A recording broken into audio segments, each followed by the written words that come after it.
Yo, it's your boy Ryan, Northwest Sports Fanatics, back at you with a new video. Today is Monday, February 3rd, 2025, with your boy Ryan and the Northwest Sports Fanatics. Make sure you guys subscribe to the channel. Smash that like button either now or on your way out.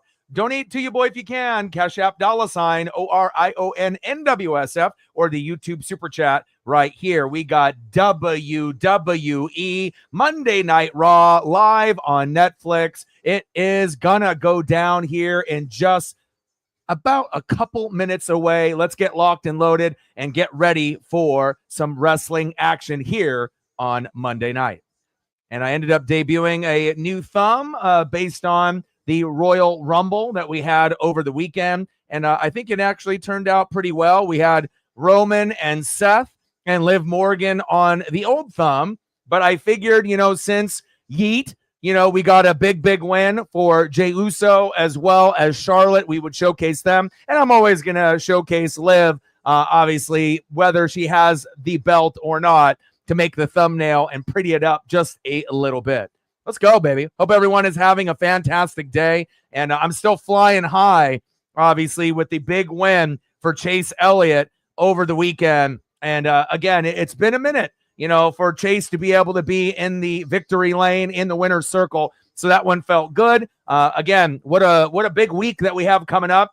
We obviously have Monday Night Raw here tonight. We'll do a few NBA games as we get further into the week. We're going to be doing an NFL preview and predictions for the Super Bowl, which will obviously be on Super Bowl Sunday. David in the building, what's good? And again, it's just, kind of crazy that we are really getting down to the nitty gritty where we have only one NFL game left, and then the full transition into NASCAR, NBA, college hoops, and then eventually in a couple months, the MLB will eventually be here in April. But at least I got NASCAR to kind of hold me over until that time, as well as WWE.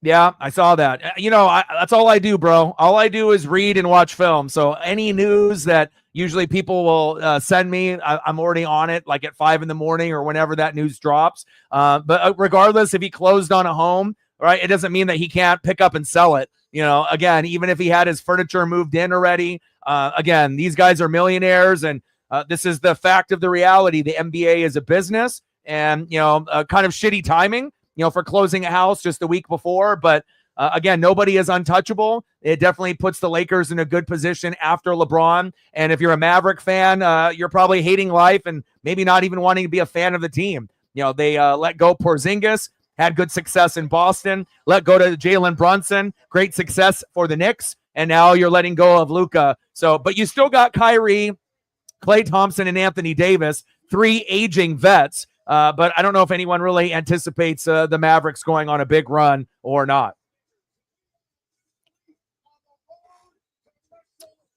No, you're not going to be able to watch, any of the matches on YouTube. So again, I'm watching it on Netflix. And again, depending on what cell phone provider that you have, if you end up having T-Mobile, they actually offer it to you free if you just actually open up your plan and allow it. But again, Netflix is going to be the only way that you're going to be able to watch this unless you are on a streaming site, which maybe some of them might have it.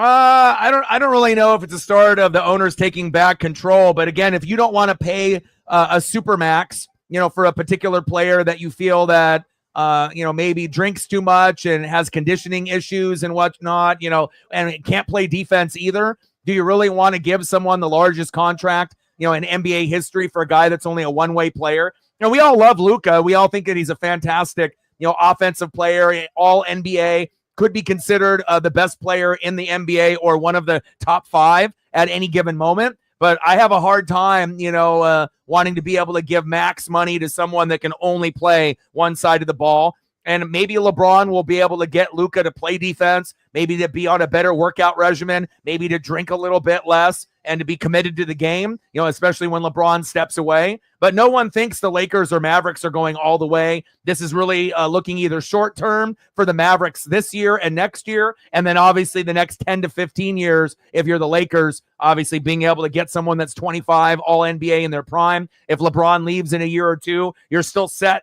in a good position, obviously, with a superstar that you can build around.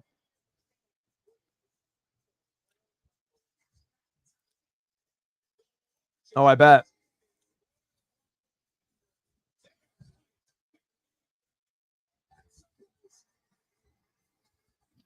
And Blazer game for me is coming on in about a couple hours. So when Raw is almost over, I'm going to turn that on. We're going against KD and the Suns, obviously, tonight. Tomorrow, the Blazers are going against the Pacers. So I'll live stream that on Tuesday, Wednesday, and Thursday. I haven't really decided yet. And then Friday, we'll probably do an NFL, Super Bowl preview and prediction show. And then when we get closer to the weekend, obviously anticipating that big matchup with the Eagles and the Chiefs.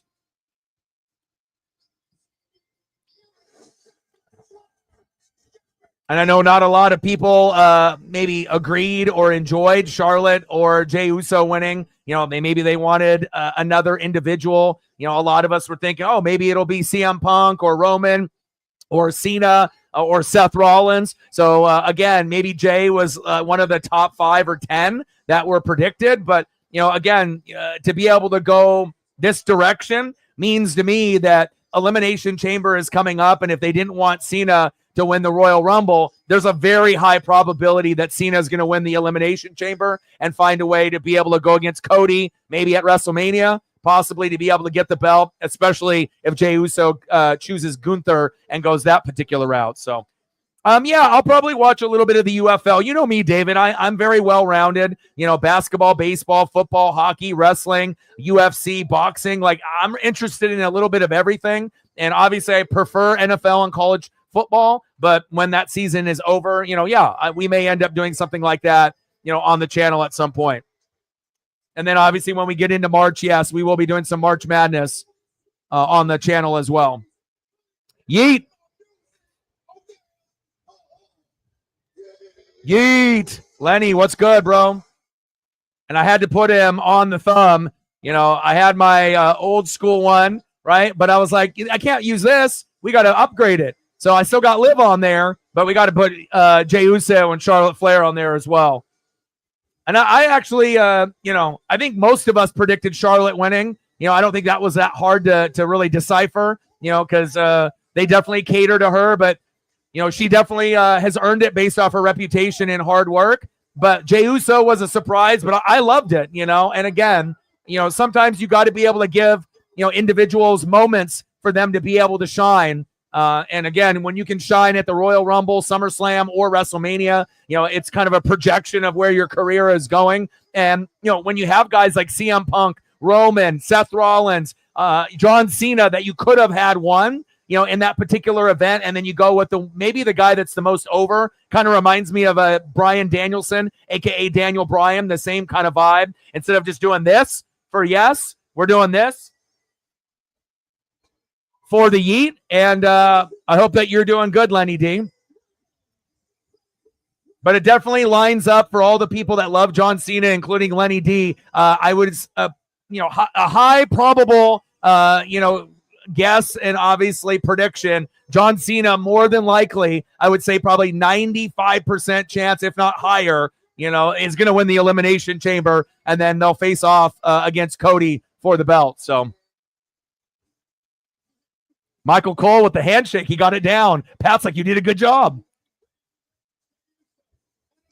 Oh, fuck that. Cooper Flag to Philly. Cooper Flag to the Blazers. Come on, man. Don't be greedy. You already got plenty of players in Philly that have come and gone. At least the Blazers now are starting to play really good basketball. 6-1 in the last 7. But again, we're still one of the bottom 5 teams. And if anyone could use Cooper Flag, it definitely isn't fucking Philly. It's us. We need to get good again. All right. You guys have already had a chance and squandered it with Embiid and a lot of the others. First you got to get Embiid to start playing some games. He's only played half of the games in his career. So a great player that can score 30, 40, 50 when he's on the court, but he's just not on the court that often.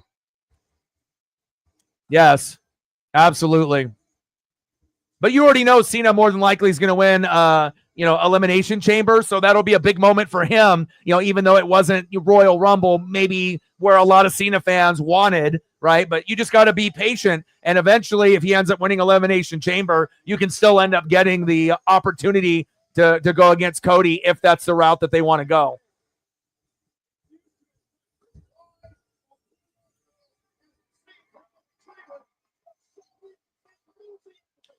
Super Bowl preview stream will probably be on Friday or Saturday. Day one-ish. It's me, Oos.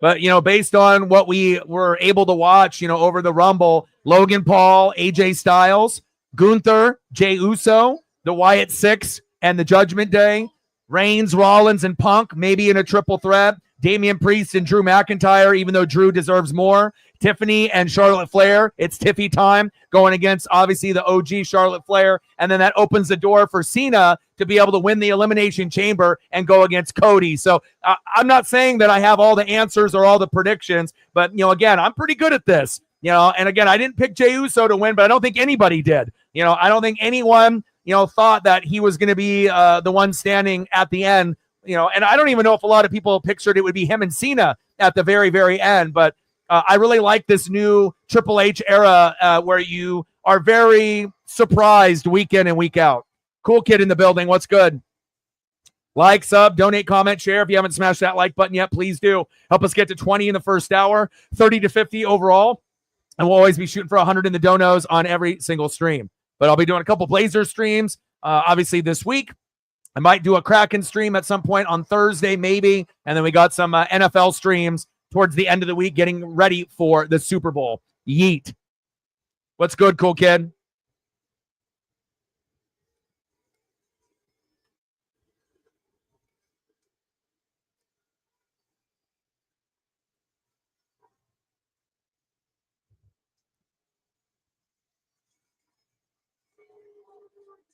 And then on the NFL side, only thing else breaking news-wise is Cooper Kupp from the Rams is going to be traded in the offseason, and it'll be interesting to see where Cooper Kupp will end up landing.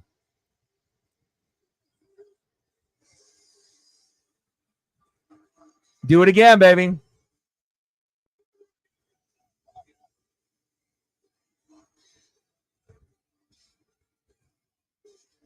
It's pretty cool, to be able to see, like the Samoan vibe with the bloodline, to go from, Roman kind of having the showcase. But Jay really did work hard and break out from being a tag team, a better solo wrestler than Jimmy. And, to be able to be, in a theme and to be able to call yourself main event and then to really live up, to those expectations. Shout out to Jey Uso, man. Yeah, Myles Garrett as well. Obviously, we'll see where Myles Garrett, he wants out, but, again, that's the Deshaun Watson effect and that Cleveland ownership just ruining everything, ruining all the lives of the offensive linemen and any kind of potential that they had with any players there. And the "you deserve it" chants, well deserved from the crowd there in Cleveland. But I think that Royal Rumble might have been arguably one of the best of all time. Some people think it was the best of all time, and hard to argue. Like I said, lots of surprises, some things that we were able to predict. But I really, truly enjoyed myself watching the Royal Rumble over the weekend. And then obviously I got Chase Elliott in the NASCAR Cup Series to get the first win of the season, first win in about a couple years. So my weekend was fucking complete.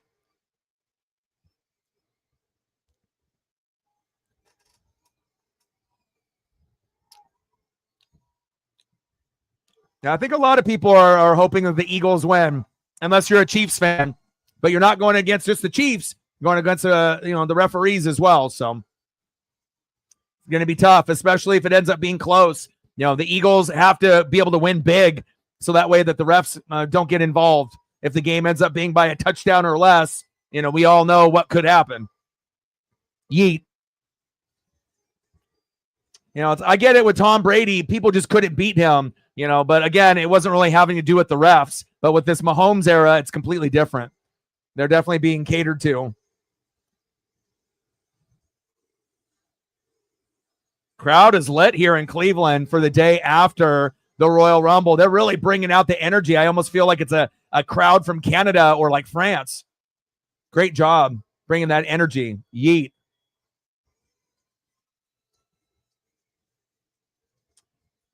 Oh, happy early birthday, man. That's a great day. Well, obviously, if the Eagles win, your birthday will be complete. But if the Eagles lose, it'll be a birthday you'll never forget. So hopefully that they'll win for you.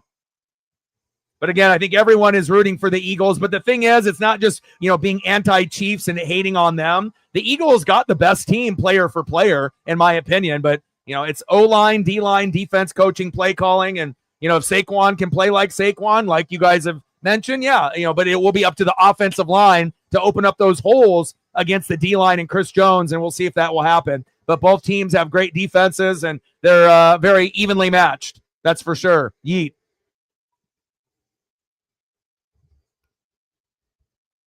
Thank you guys for that. Exciting moment for Jay. It's the first time that we've had a tag team wrestler get up to this type of point in WWF, WWE history. You don't usually have this happen. Yeet.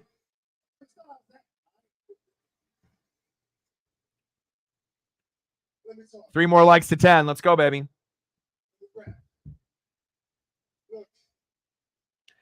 Yeah, I don't think there are as many people as anti-Eagles, though. I mean, unless we're talking about Giants, Commanders, and Cowboy haters. But other than that, I mean, Saquon has been the best player in the league this year, including quarterbacks. That means including Josh Allen and Lamar Jackson. Like, this was the year of Saquon Barkley. So I think that, might be haters, based on some of the fan base and whatnot. But I think there's a lot more hate on the other side globally. That's facts.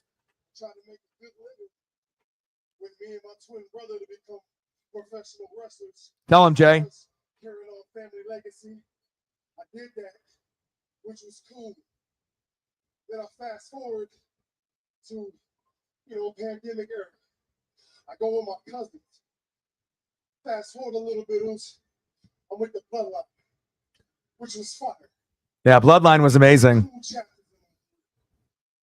Evolution of the Usos has been amazing. Scared, like just not confident in myself to try to do the singles star thing, singles competitive. I didn't have it, bro. I didn't have it. But coming out here tonight, Yeet. I got it now.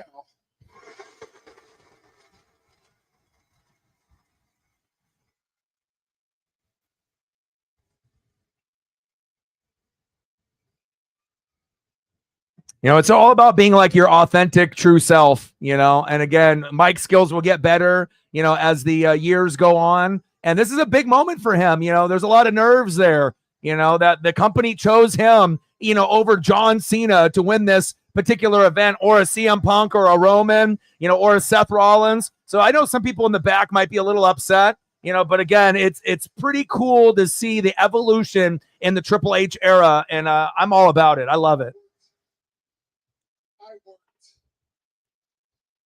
Really hard to get to this spot, man. I worked hard to get to this position. But look up, I got it, man, because of every single one of you. But from my heart and my family, man, thank you, everybody. I'm talking about every single week. Every week with me, man.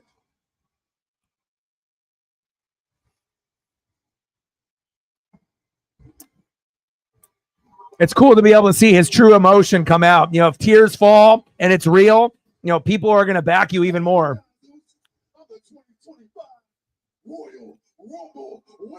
Let's go.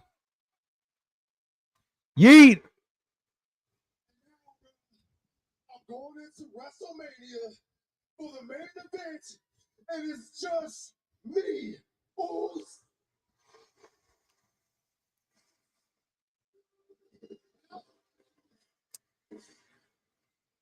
It would be bigger, obviously, if we could end up having it, Jay versus Cody, and if Cena wasn't in the picture, but obviously, Jay getting the belt from Gunther at WrestleMania could be a big, big moment for his career.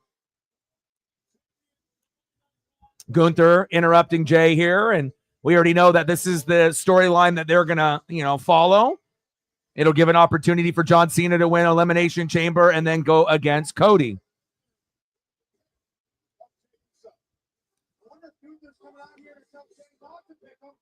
Because he might be scared of the heat train. Beat Jay a couple times, obviously that's a big stage, but what Jay does do right now, nobody can touch. Sarah in the building, what's good?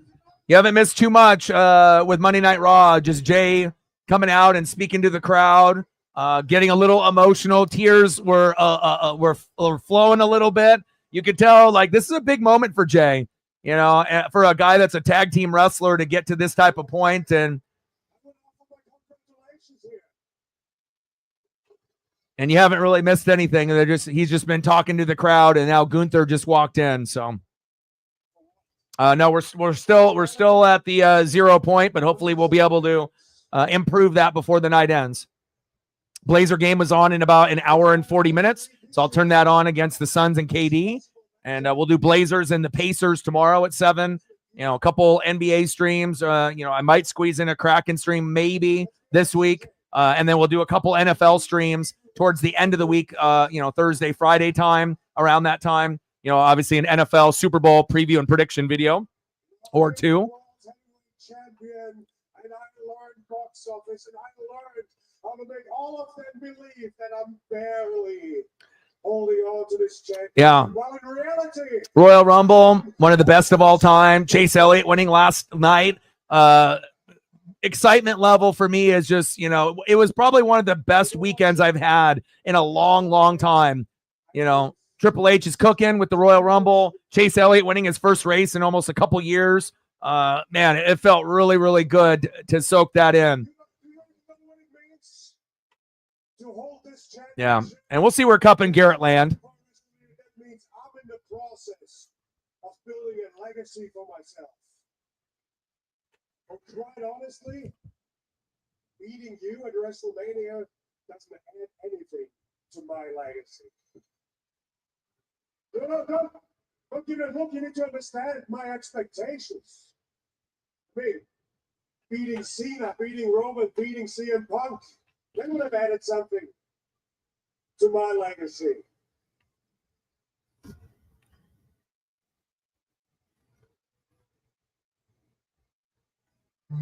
So, Jay, the situation here is clear. You got everything to gain, and I got everything to lose. So if you choose me, you force me into a position where I have to give myself a little something to gain about all of this.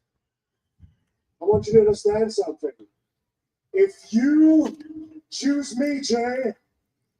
Yeah, but Gunther and the legacy, again, he's like kind of throwback wrestler. But again, Jay winning it is going to be big, for, WWE and the universe, just based on this is the first time that we've ever seen a tag team wrestler kind of, be a tag team wrestler his whole career and then branch off kind of at not the end of his career, but, he's like in the middle of his career and to be able to get to these heights. So Gunther winning, it doesn't do anything for the fans, but Jay winning, obviously, and even if he only has the belt for a couple months, will be a big, big deal.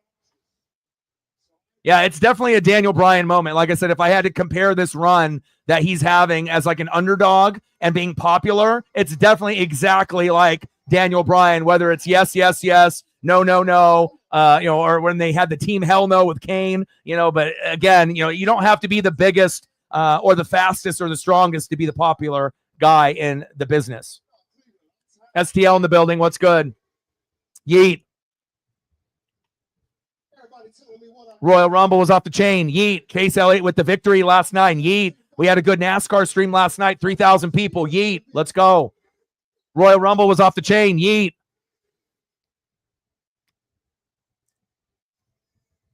And it's one thing to have a catchphrase or to be like popular, but Jay has actually worked really hard in the ring and has gotten better. You know, again, he'll get better on the mic. And, you know, normally he's not used to talking on the mic this much. You know, it's usually someone else, Paul Heyman, Roman, other individuals talking while, maybe it was just him and, Jay and Jimmy. So this is, something that's kind of new. But he'll get better at it as the years go on. But he definitely has got the WWE universe behind him. And it's not just based off Yeet, it's hard work too. Yeet.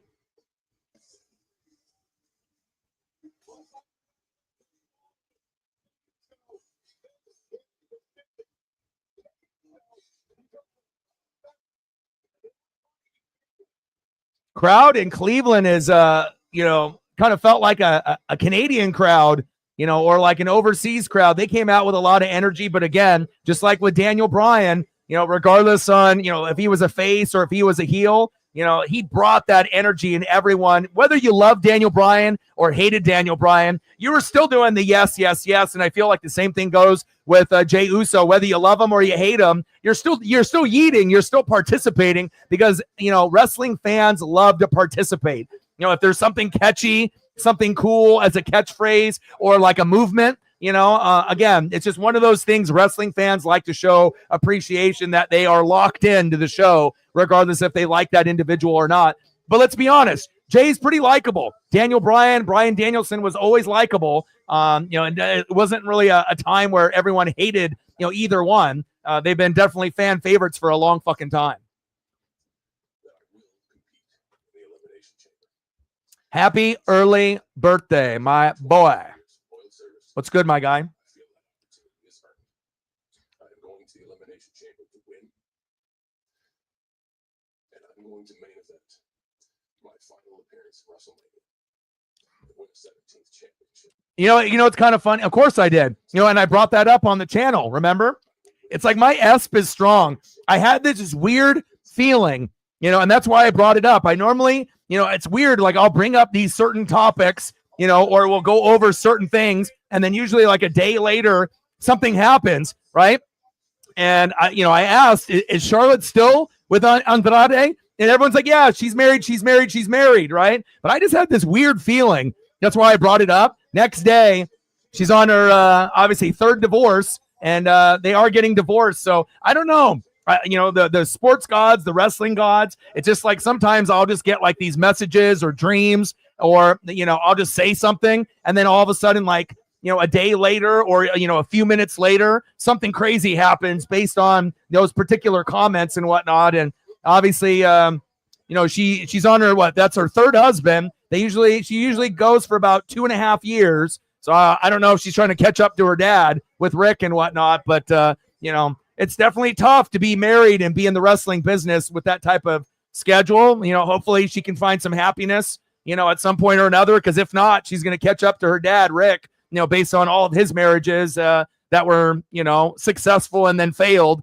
But again, I don't think that she is in the same type of realm as her dad, Rick. Obviously, Rick with a lot of partying and drinking. And we know Charlotte Flair isn't really like her dad in that respect. But it was a little weird. We were talking about it. And then all of a sudden, she's going to get a divorce. I was like, oh, shit. But I would like to say that I was kind of surprised and whatnot. But I don't know. I just feel like we have more ESP moments here than Tony Romo on CBS. It's either you're paying attention when you're here or you don't, but pretty crazy. Ooh, Chinese buffet. Heck yeah, man. Enjoy yourself. Get some good food, my guy. Matt in the building. What's good? Yeah, and then they had Hogan on Pat McAfee today. And, Hogan is so delusional for a guy that a lot of people looked up to, including myself in the Hulkamania era and then the NWO Hollywood Hogan. God, this guy is a fucking dirtbag and a liar. And again, he's trying to promote his beer And, obviously he probably knew that he was going to get booed based off his allegiance, politically, and obviously doing the, Trump rallies and kind of going a little extra. So obviously anyone that's not Trump obviously is not going to really like it. But most people despise Hogan for being racist, right? And again, Pat is interviewing him and he's like, this is what Hogan said. He said, well, last time I was in LA, I was NWO with Hall and Nash and we were spray painting people and, and we were, the heels and whatnot with Hall and Nash. Bro, the bro is so out of touch. Like the reason people hate you, other than your allegiance, to Trump and being a little extra and being crazy on TV, it's because you're racist. And again, it's like if you think that, and then he said something where he was like, well, we all slip and fall at times. That's not slipping and falling, being racist. There's a reason where people don't want to fuck with you anymore. And it was a pretty interesting interview. Also talked about Macho Man, when he was on like the deathbed and how, things were better with him. Macho fucking hated him. And it got to a point, Macho Man even made like a diss track. And again, they were not on good terms. But again, at some point or another, we're going to have to put Hogan to a lie detector test because it just seems like every time I see the guy, lies are just spewing out of his fucking mouth. And it's kind of sad because, like I said, I loved Hulk Hogan, the character, as a kid. Hulkamaniacs, right? Say your prayers, eat your vitamins. I loved NWO. It's my favorite thing, right? Black and white, Wolfpack, Hall, Nash, Hogan. But for the man, outside of wrestling, God, man, he's a POS. And then people were thinking, well, maybe it's because people are booing him because he's affiliated with Trump. But the thing is that Undertaker, right, is affiliated to Trump. So is Stephanie McMahon and Triple H. You don't see them, getting booed. Now, there might be some fans that don't like those particular people because of the allegiance, going that way. But, man, Hogan is a piece of work. And it's just kind of crazy to me that the guy is so delusional. It's like, bro, the reason that they don't like you is because you're racist and you've never really, truly, genuinely apologized. You just kind of beat around the bush about it. That's why people don't fucking like you. Crazy, man. Fucking Hogan. Then I saw another interview with Undertaker where it was talking about how Hogan has always been a piece of shit when Undertaker was a rookie and he was going to end up getting the belt for the first time. Hogan was weary about taking the obviously the finishing move, right? And not with the choke slam, but obviously, bringing him down. And Hogan faked an injury to essentially try to get Undertaker fired or to get him to drop the belt after he ended up winning it. And he never even landed on his head. And he made up this huge story, went to the hospital and everything. And Undertaker doesn't fuck with him either. Good for him. Penta making his way down the ring. But it's a pretty interesting, interview that they had there. So regardless if you go one way or the other politically, Undertaker, and Hogan might be, that broad of spectrum going to the right, for that individual. But Undertaker does not fuck with Hogan. He said, hey, what comes around goes around with the karma. And that is big facts. STL with a $5. Appreciate you. Stacks on stacks, racks on racks, little Cactus Jack, bang, bang. What do you want to see for a photo? I got you, my guy. We're at 5:95 to go. Megan in the building. How are you?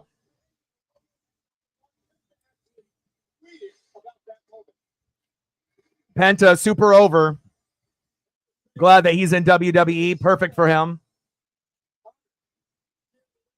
Yeah, but, man, Chase Elliott winning last night. Royal Rumble, off the chain. It was probably one of the best weekends that I've had in a long fucking time. But going in, I had a kind of a good feeling about it. I was hoping Chase would race well, but, you just never know what's going to happen. And now we got Penta and look the Kaiser in the ring.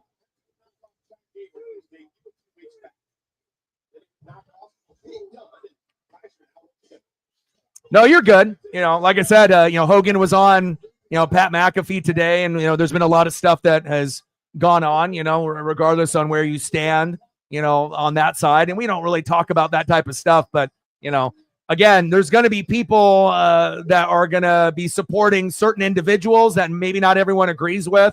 But again, Hogan is just a just one of those type of people that you never can trust anything that comes out of that guy's mouth anymore. He's always been about him and him only, and I never knew about that Undertaker story until I saw that interview and whatnot that he just recently did. But yeah, he definitely is not on good terms with Hogan, and it doesn't sound like very many people are.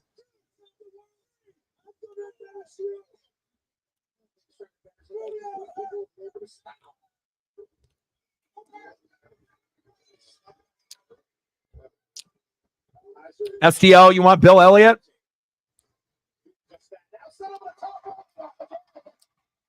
Is that who you're wanting?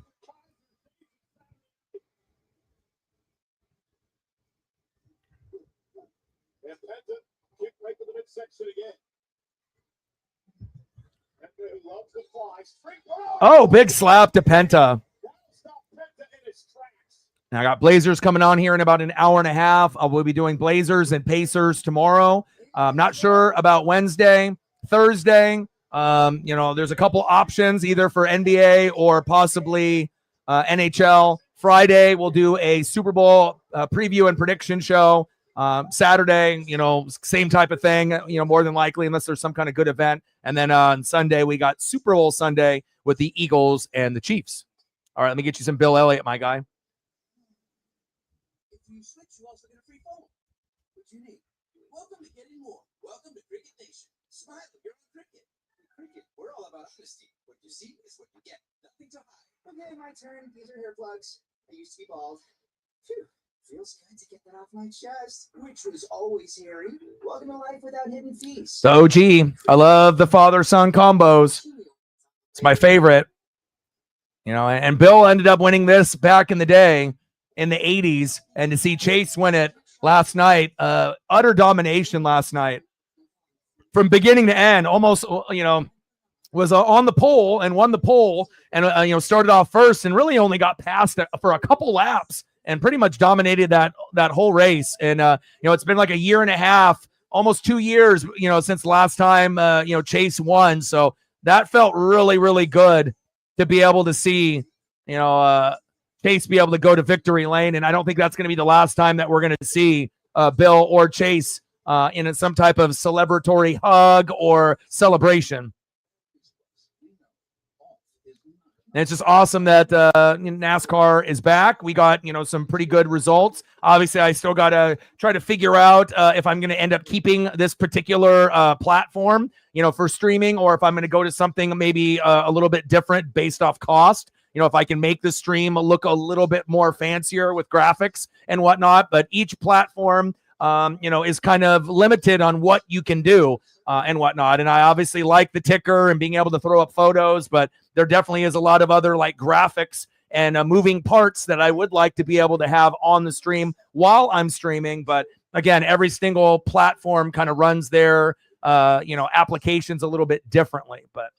But I definitely enjoyed last night. We, had over 3,000 people, which is great. And hopefully that'll be a sign for things to come because I'm not going to stop doing it. We're going to keep grinding it out. And again, we got to wait 2 weeks since we have the Super Bowl on this Sunday. But then the Sunday after that, we got the Daytona 500. And I am super excited about that. Oh, he's got all the Uncle Mo, man. Absolutely.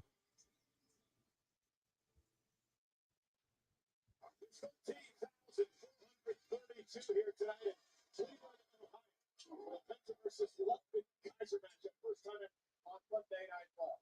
And Penta looking to pick up the pace. Been grounded by Kaiser so far in this matchup. Oh, Napa know-how.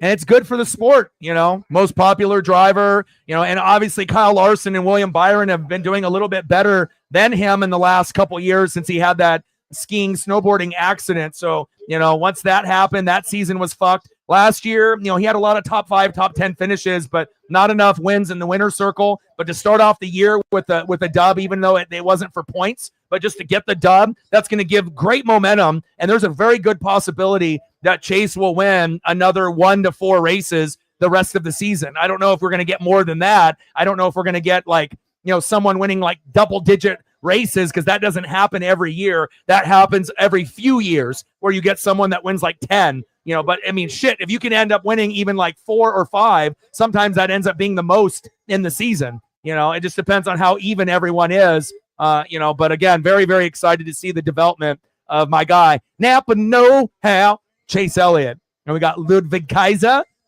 and Penta in the ring. Finley in the building. What's good? Yeah, I mean, that was one of the best dominating performances from Chase from not only in qualifying, but that whole entire race. And that was a lot better than being in the Coliseum for the stadium, where they used to do the races. I thought Bowman Gray was much better. I really did enjoy it. 2. How are you, Finley? I missed you, brother. How are you?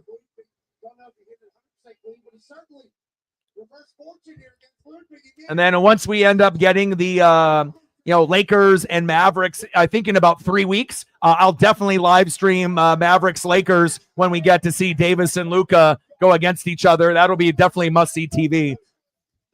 So, we got that over the last couple days, the big blockbuster trade, Luka to the Lakers, Anthony Davis to the Mavericks. We got news today, Cooper Kupp and Myles Garrett. Myles Garrett just wants out, so we'll see where that goes. But Cooper Kupp is definitely going to be on a different team. It just depends on where he goes. Will he go somewhere like the Lions or the Buccaneers? It'll be very interesting to see where Cooper Kupp lands. Still a solid receiver, could still be a number 1 on some teams, but kind of feels like more of a natural number 2 receiver. And as long as he doesn't get hurt, he's an asset. But that's the thing. Can he stay healthy? And I don't know if anyone really knows that. Like, Cooper Kupp, when he's healthy, he's a top 5, top 10 receiver. But he hasn't really been healthy the last couple years since the Super Bowl when he had that, wide receiver season that was one of the best of all time, like Jerry Rice. So hopefully he'll be able to be healthy again. Penta! Out of the ring! Oh, my God. High risk by Penta. I appreciate that. Yeah, Cooper Kupp to the Broncos would be that would be swaggy. I mean, get Bo Nix all the help that he can get. Again, it's like, got to beef up that offensive line, but you just got to have better receivers, tight ends, and running backs. And, once you do that, the defense is already kind of built. There's still pieces that you need to add, but mostly it's skill position players and O-line. And once that gets built, the Broncos could make an AFC championship game appearance, in a few years. They're not there yet, but, they're on the right path. I mean, if you consider all the AFC teams that don't have defense, right? Bills, Ravens, there's quite a few. Bengals, right? So at least the Broncos got the defensive part down like the Chiefs. You just got to get the offense up to speed. Big super kick to Ludwig Kaiser. Another one.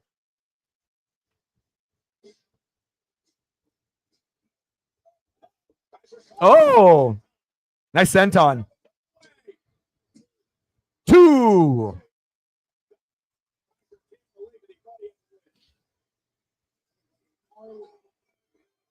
Yeah, those would be good spots, just depending on the money. I mean, Cooper Kupp would be a good spot for anywhere if he can stay healthy. But if you only get him for like 8 games, it could be a disaster, especially with all the money that he might be getting, So, I don't know. It's like, for me, I would rather have Chris Godwin, honestly, just because that's like my guy and whatnot. But if Godwin leaves and we get Cooper Kupp and he's on Tampa, of course I'm going to root for him. But I would definitely be concerned if he could stay healthy, though.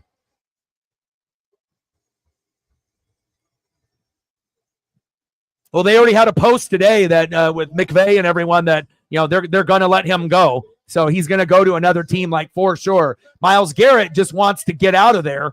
Right, but Cooper Kupp will not be on the Rams next year. Nice win for Penta there.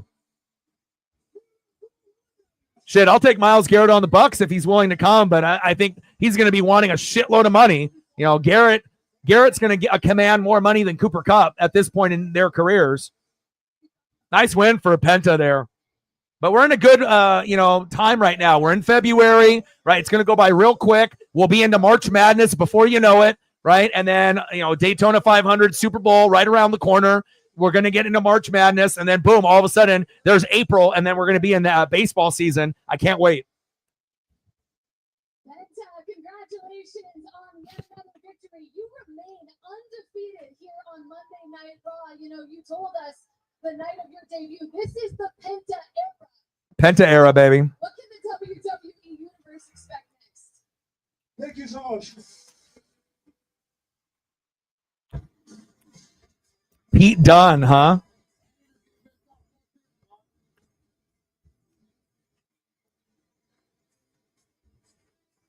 Yeah, Jackie Redmond is a grinder.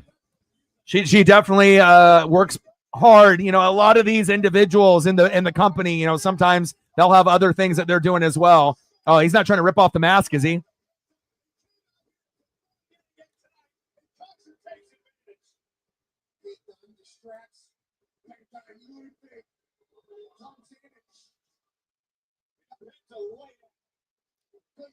Yeah, Penta's not on like world heavyweight champion status, you know, but again, there could be a belt for him, you know, for like IC or lower, you know, definitely at some point or another, or they could have him pair up with like Rey Mysterio. You know, they could end up being a tag team. They might be tag team champions, you know, so we'll see, but he definitely is very over. Maybe not as over as Jey Uso, but who is? But Penta is definitely one of the most over, you know, wrestlers right now for sure. And it's nice, you know, to be able to see that with a Lucha Libre type of wrestler to get that kind of love.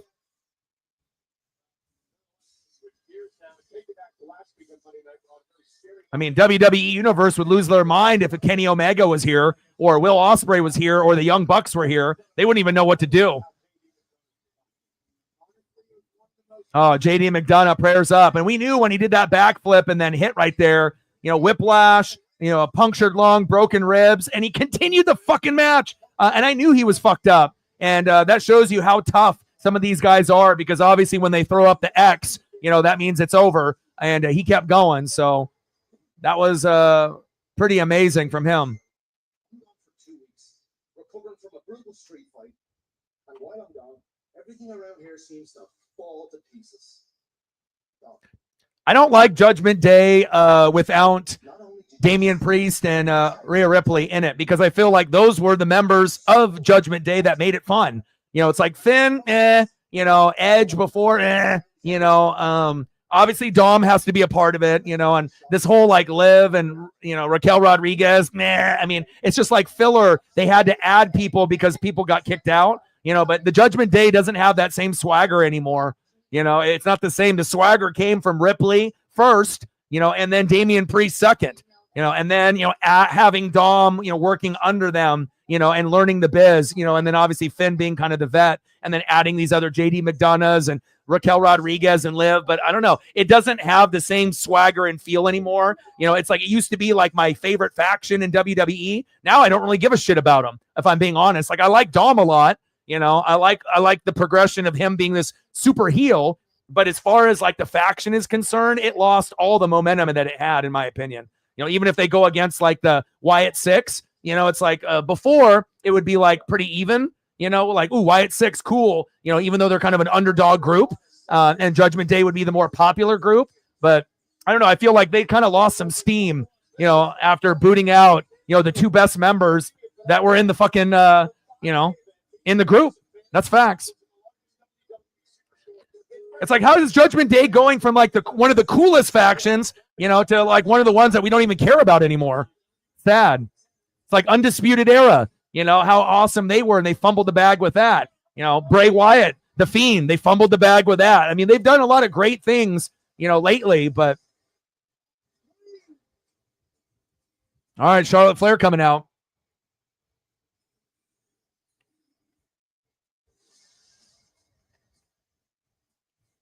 Yeah, well, you got to think Orton, Batista, and Cena came into the biz in like 03 at the same time. So Batista is an actor now. He'll never be back. Cena's on his last year. Randy is in the best shape out of all of them, and Randy could still go for another 5 years if he wanted to. You know, it just really depends on, you know, his health and, you know, what we get out of him.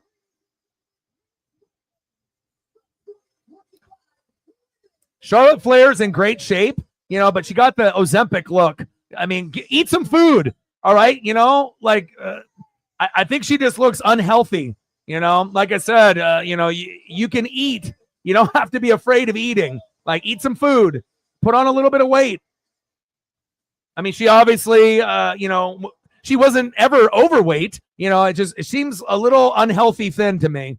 But again, I'm really happy that she worked very, very hard in her rehab, to be able to, get the knee and the legs all healthy, for this WWE run. But I don't know. It's like when you see photos of her from a few years ago to now, it's like looking at Ariana Grande from, 2016, 2018 to now, they're like, their bones are protruding. It's like they're looking like skeletons out there. It's not a good look,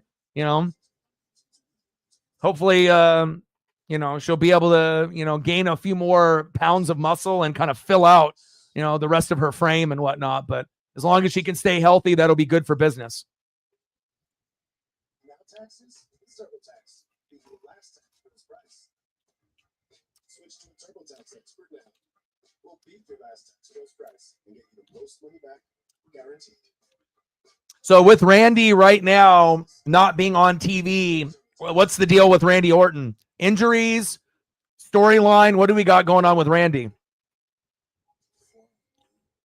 It's my S, bro. I mean, don't you think? And I'm not, like I said, people are going to go through different, moments in their life, and, some people have disorders, eating disorders. Some people have addiction. Some people are just lazy. Some people, don't know when to stop and they just keep going, but again, as far as like, Charlotte, she just doesn't look, I know she's in shape, but again, a lot of the people in like, in Hollywood and in the wrestling biz and other people, singers, country singers, and a lot of entertainers, actors, actresses, you can kind of see the people that have been taking the Ozempic and, and the people that haven't. And again, it's like, if you're already skinny and then you're taking Ozempic, that's not a good look. That could do a lot of damage to your body. But again, obviously having a certain type of look, to these people is super important to them,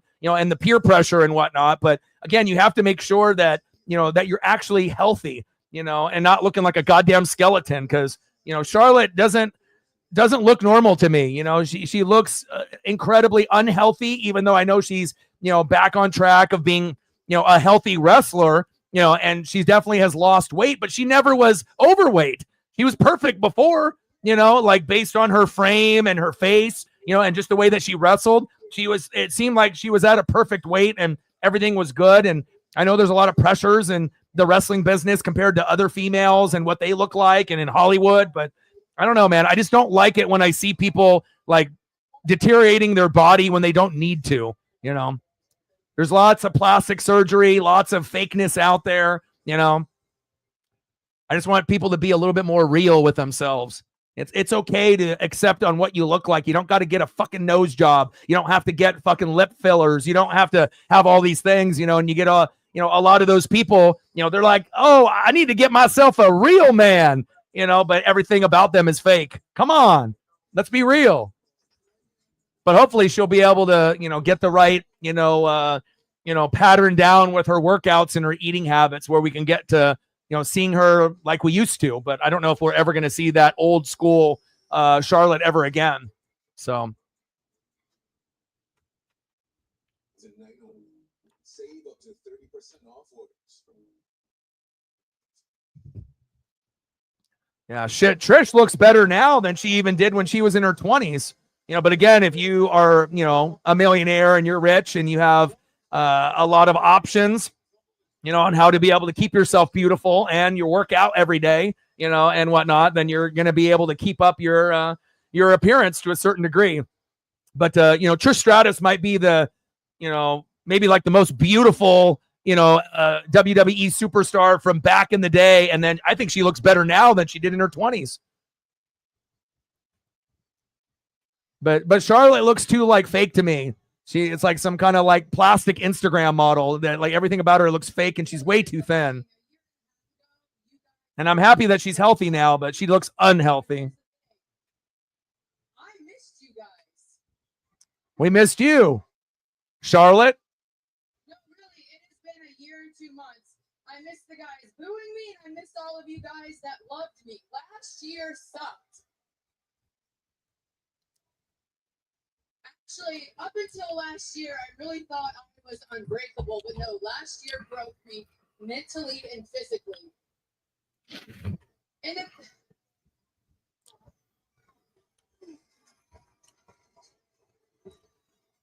Yeah, and it's crazy. After Charlotte and Jay ended up winning the Rumble, there was more dislikes, on the post than there were likes.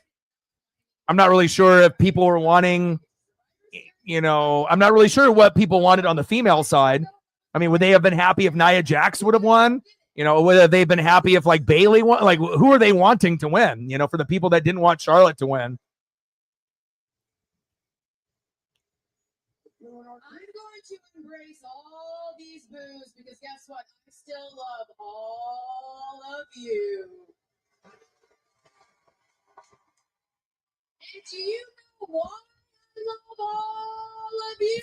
Yeah. Well, it's not like it's her first one. This is her third one. She's trying to catch up to her dad. Hate to love me. It doesn't change the fact that I am the greatest superstar in the history of this industry. So boo me now.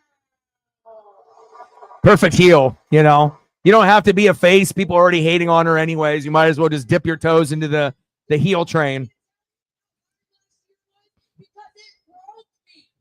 But I fought every single day to get back here because this ring. Lots of jealousy, towards her too. And it's not just because Ric Flair is her dad. I mean, that might have been the case the first year she started wrestling in the company, but she definitely has surpassed every other female, on all the accolades. That is facts.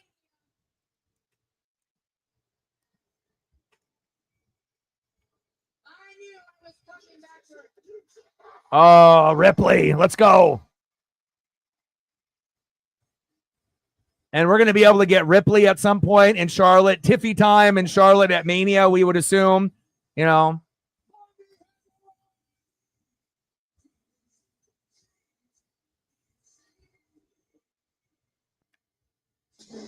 But again, we might have to wait a little bit longer. Obviously they can tease this angle or that angle. But Charlotte and Tiffany Stratton would be great because they wrestle just like each other. But with Ripley, she's on a level that's like probably the person that could be the closest thing to Charlotte Flair from now, for the next 10 years. If we're talking about someone that could have the accolades and whatnot and the swagger and the aura to hold the company down. And it's kind of cool because it's not someone that is portrayed like a Playboy playmate or a model. She's kind of emo goth. And I think that's what makes her awesome. She's the best seller on moves. She wrestles like a dude. And that's a compliment. Not a lot of people can wrestle, the dudes like a China. She's much more polished, and if you really look at what she brings to the ring, you could argue she's the best in the business right now, even over Charlotte. I miss Asuka as well. Too many injuries with Damage Control and a lot of the other individuals that they were going to be beefing with.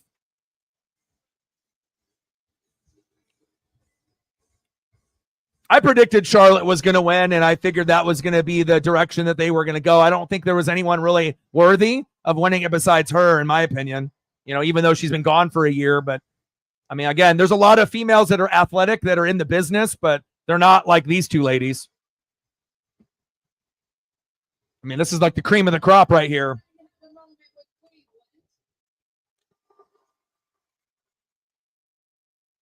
But hello, mommy.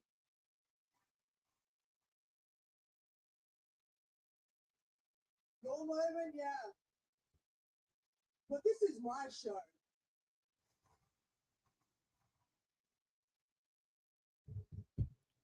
Now we seem to have the possibility to go to war once again.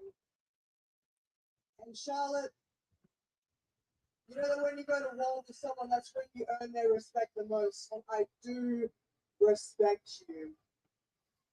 I wonder if they would even consider the idea of a triple threat. If they would do Ripley, Tiffy Time, and Charlotte, even though a one-on-one battle would probably be better for WrestleMania, but we still got some time before we get there. I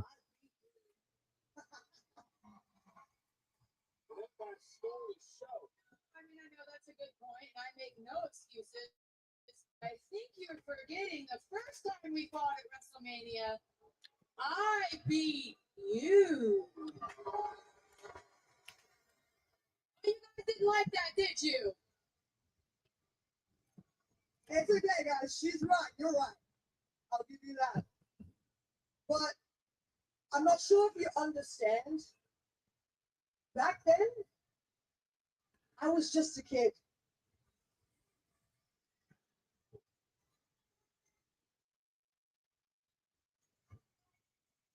I'm aware, but you see, I just came out here to get things started, and you jumped the gun. You wanted an answer, you wanted to see me, but I've got nothing but time. No.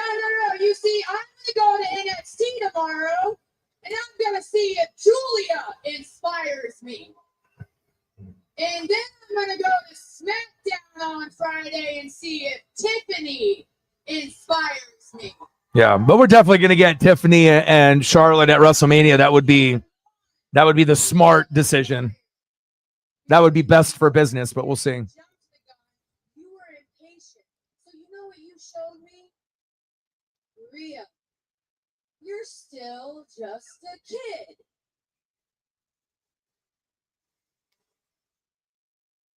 So on that note, I'm going to see you next week.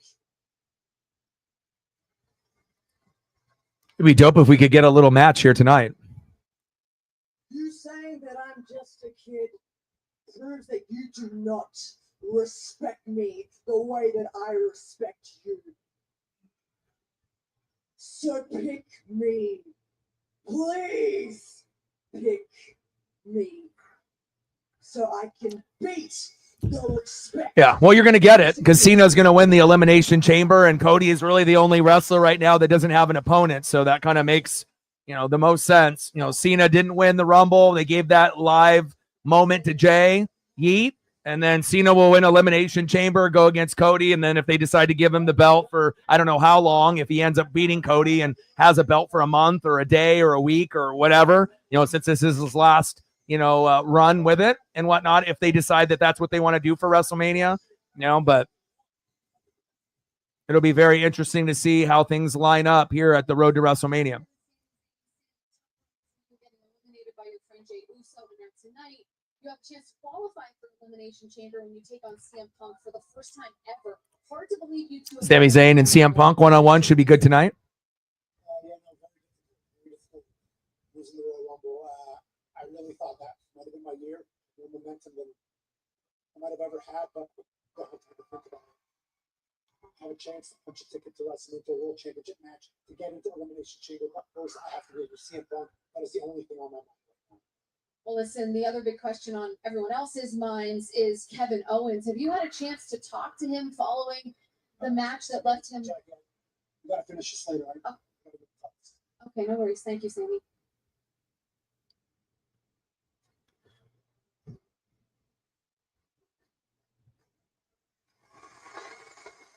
Yeet. Look, man, I wasn't aiming for you. Come on, Netflix. Get your camera work ready. Stop. Are you kidding me? I'm so happy for you. You did it, man. You did it. My dog, you did it. Nobody thought you could do it, and you did it. Hey, this moment is yours. I know you got a lot on your mind. Whoever you choose, whether it's Gunther, whether it's Cody, it doesn't matter. You did this. You got here. I'm all the way. Thanks. Hey. Good luck tonight with CM Punk as well, my dog. I got you. That was very touching. Every week watching you. It would be a bigger moment if Jay, if Cena wasn't even in the picture, and then Jay ended up going against Cody and winning, then that would be a huge moment. And at some point, we may see Jay hit that belt, but you got to kind of climb the ladder first, with the world heavyweight belt and then the championship belt. So, baby steps and whatnot, but I just wish there was someone better than Gunther that had the belt, so it would be a little bit better of a match. But I imagine that they'll have, some type of chemistry and whatnot. But I don't know. Gunther to me is a little boring. The New Day.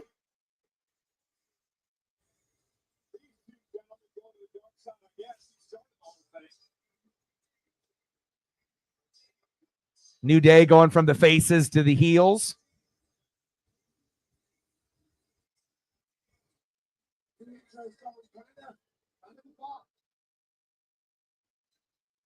Even though these buttons are the booty now, the booty Too bad with Big E and the injury. Another faction that nobody cares about anymore. Like, they're in the business, but it's like Judgment Day. Nobody cares. It's just kind of like filler content. Oh, we're going to get Dragon Lee and Rey Mysterio? Nice.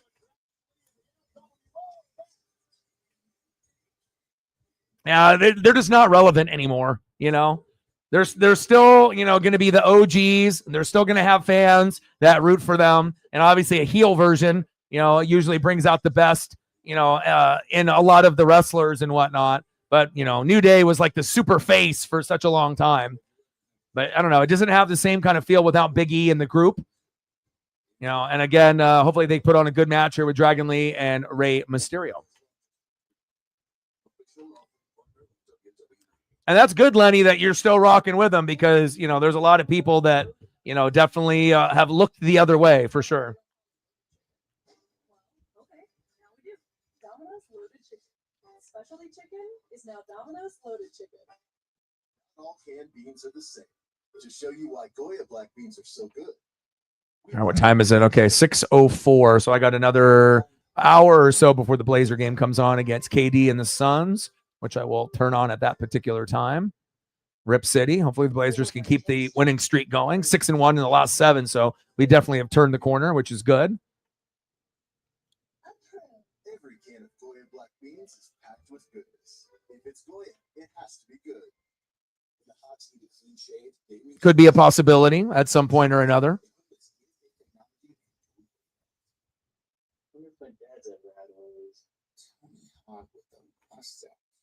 Very different.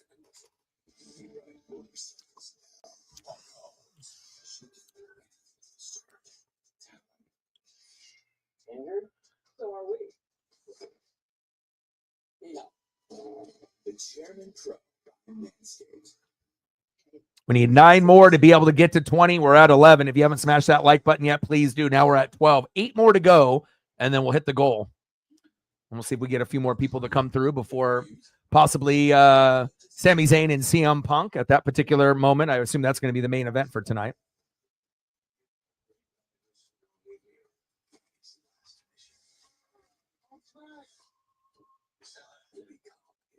Let's take a look at some of the scores. So we only have one NHL game on the slate today. The Predators are up 1-0 against the Senators. And on the NBA slate, let's take a look. We got Wizards 110, Hornets 96, which is shocking because the Wizards are fucking terrible. 109-101, the Hawks up on the Pistons. 68-65, Knicks up on the Rockets on NBA TV. Halftime, Kings are up 67-59 on the T-Wolves. 78-44, Thunder beating the brakes off of Giannis and Dame. Oh, my God. And then Spurs and Grizzlies knotted up at 21. Pelicans and Nuggets about to tip off. Pacers and Jazz as well. And then at 7, we have Magic Warriors. And then my game that I'm going to watch, the Suns and the Blazers.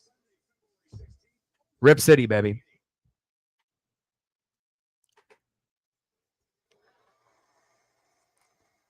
Yeah, seeing them as heels, it doesn't really fit. You know, their personalities have been such a face for like all this time. You know, to see them, you know, try to be like overly heel, it doesn't feel genuine. And that's why people have hopped off the wagon. You know, whether you're a face or you're a heel, you have to come off as genuine. And if you're fake, you know, people will notice that, and people aren't going to fuck with you if you're fake. I mean, some people will if they're dumb, you know, and they're just going to, you know, follow a certain type of thing, you know, but I mean, if Lenny D loves Xavier Woods and Kofi, he ain't dumb. Yeah, he just has loyalty, you know, but there's definitely going to be some people that, you know, they're just going to follow the crowd, you know, wherever they go. So some people don't like to be able to make up their own opinions on things, and they just follow the popular crowd, whether it go one way or the other. So, but I don't think they don't think they come across as like genuine heels. It's like they're forcing it, you know, like forcing being an asshole. And it, you know, again, it has to come off like natural, You know, and again, that has to do with your mic skills and overall vibe, you know, when you're on the show. So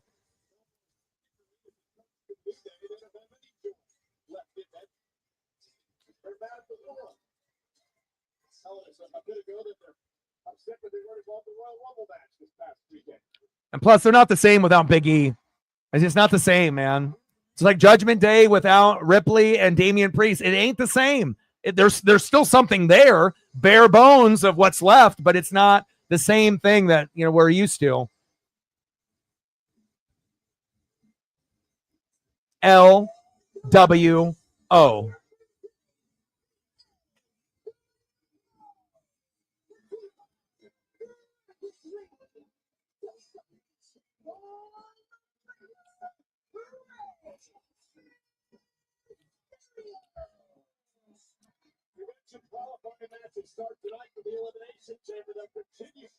Yeah.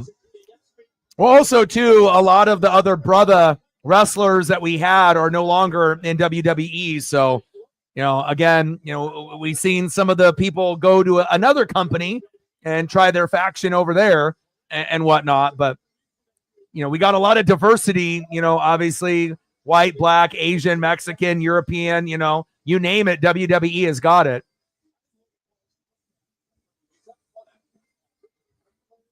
And we're getting the LWO versus the New Day.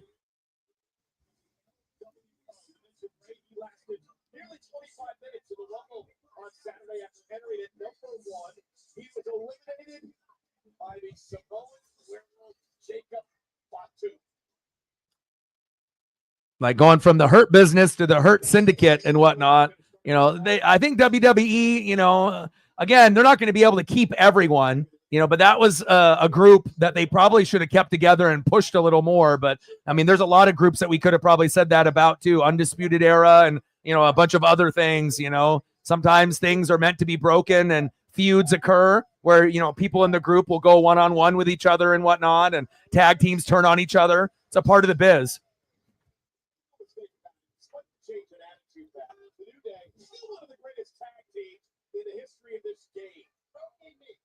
Man, shit, I remember Kofi when, you know, we've had Jamaican Kofi, and then he lost the accent, and then he got called out on it. Kofi's had a crazy career, and then he had his Daniel Bryan moment, you know, which was very cool.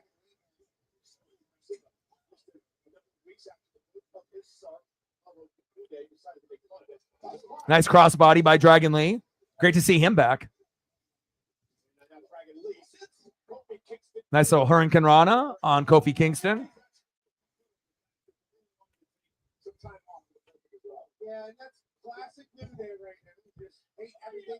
Man, you're going way back. You said 2015, Xavier Woods. That's OG.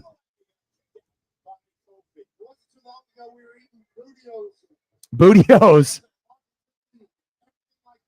The Booty-O's cereal with the t-shirt that came inside. It was actually one of the cooler collectibles that WWE had in its recent history. Nice fast-paced Lucha Libre style. 2.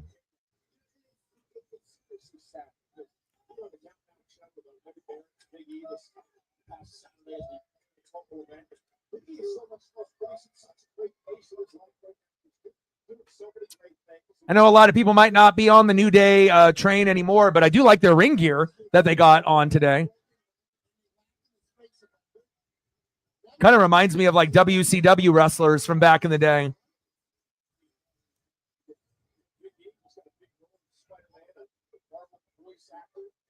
But I like the pants. I like the ring attire.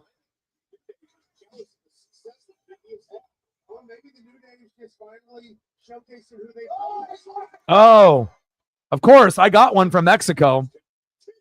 I don't know where it's at. It's in one of my boxes or drawers, but I actually have an authentic Lucha mask, but I don't think I would be able to wear it on stream because it's green and like yellow, and obviously that'll be too transparent here on the channel. So, oh, here's Paisley. Lay down, honey. Good girl. Lay down. Good girl. All right, Paisley is in here now, laying down. She misses Dad. Love you.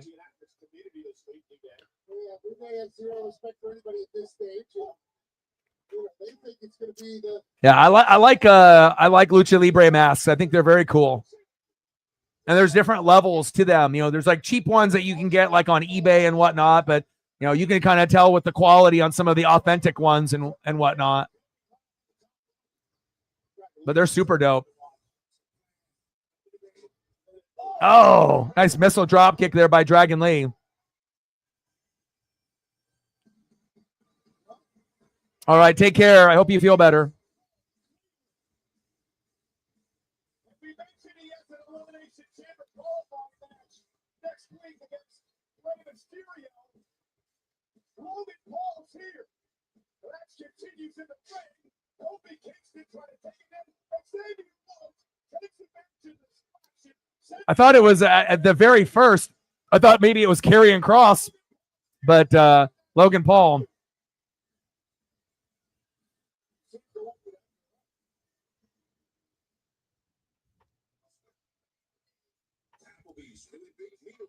Yeah, but even though Logan Paul's from Cleveland in his like hometown, he's still gonna get booed like a motherfucker out there. That's facts.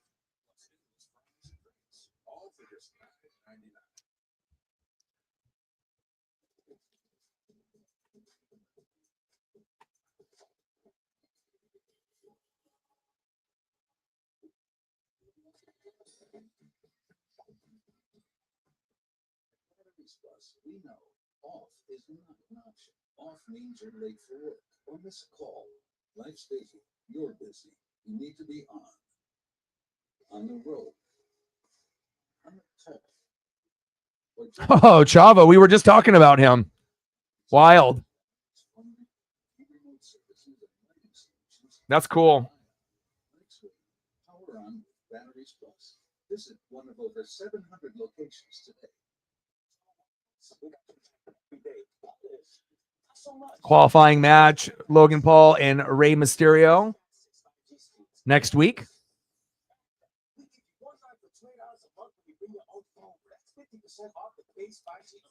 And I saw that they ended up firing one of the better MLB umpires for a gambling ring. So, you know, when they're saying bet, you know, and then you end up getting some of these refs in different sports, NBA, MLB, NFL, NHL, and then you get fans, you know, that are called crazy because we think things are, there's some like cheating involved and whatnot. And obviously there is, you know, it's like you can't just be promoting gambling and having all these people lose all their paychecks and life savings and people that are doing all of these things and whatnot just for the chance of, you know, hitting their parlay for glory.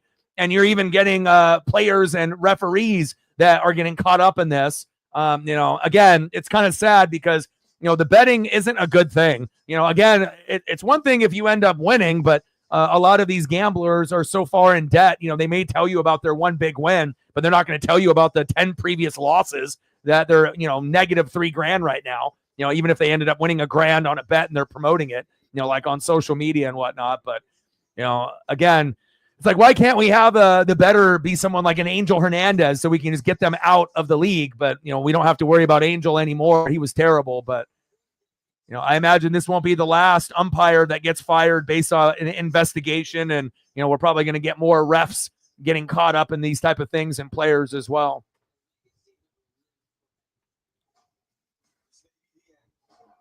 Hoberg, what were you thinking? Shared betting account. You can't be a dummy like that. I mean, and if you are going to bet, right, you have it in someone else's name and it's not you. There's nothing that ties you to the betting. Like, you know, it's a friend. There's nothing with your social security number, no bank account information linked to you. It's someone else. You know, you tell them like what bet you want to do or whatever, you know, if that's the route you're going to go, you know, but again, some of these people are pretty fucking stupid. It looks like. Logan Paul ringside there.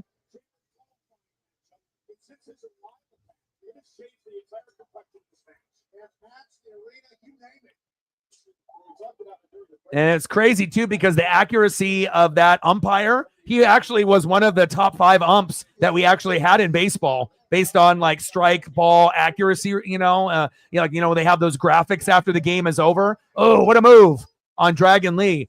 Nice double team move there, but he actually was one of the more accurate umps. Go figure. Even the people that we think are the good ones are getting caught up with this gambling shit. Kofi, top rope.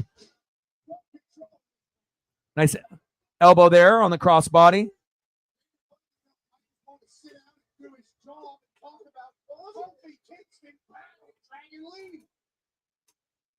I don't get it. These guys used to be the most wonderful people on the planet to be around.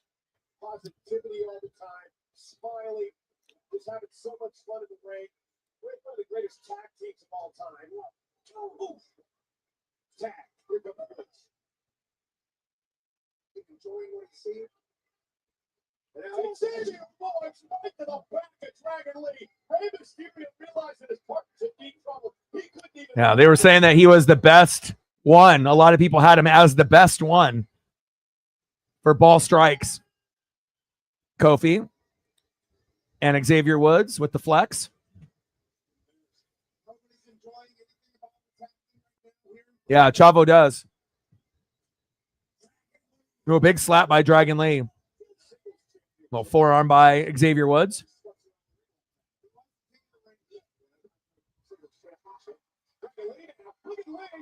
Oh!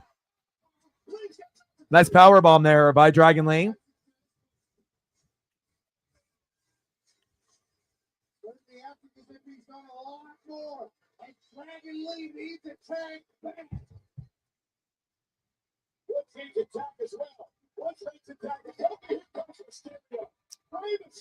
Rey and Kofi now. Get him, Rey. Couple clotheslines. Into the ropes. Hurricane Rana.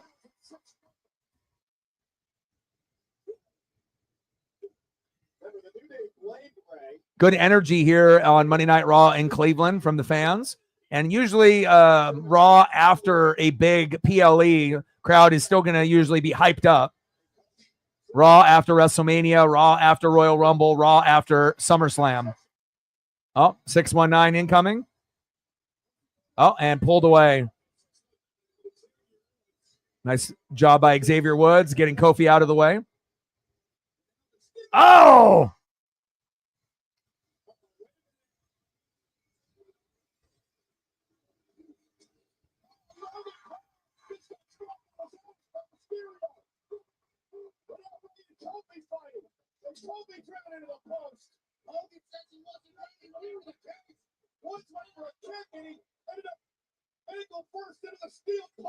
Oh my God! Oh my God! Dragon Lee! Holy fuck!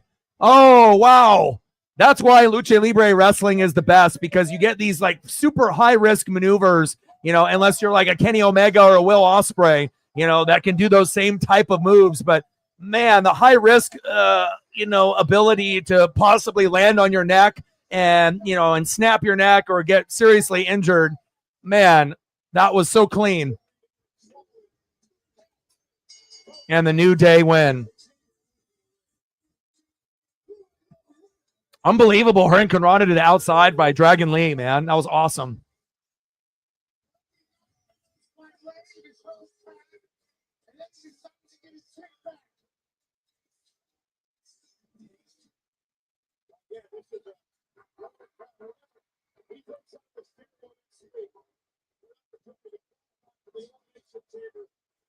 It's like Logan Paul should be wrestling someone other than Rey Mysterio, based off his height and size. It's like, like Rey is a legend and he's an icon, but he's at like the end of his career. It's like, what is Logan Paul going to prove by beating Rey? It's like, you need to be fighting someone more on your level, based on where we're at right now in WWE. But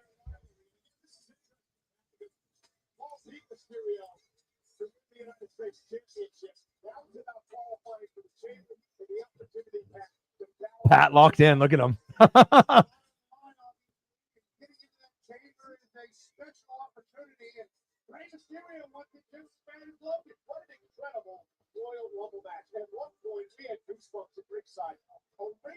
Kansas and Iowa State battling it out. 12-10. KU up early. Reefer in the building. What's good, bro? No worries, man. It's always good to be able to see you stop by, even if it's just for a couple minutes. I hope you enjoyed the Rumble. I know a lot of us did. And then I got an amazing NASCAR race there with Chase Elliott with the victory. And Monday Night Raw, obviously, they're not going to have a lot, after the PLE. But again, there's still going to be a couple of decent matches, here tonight. Good to see you, my guy. I'm doing good, man.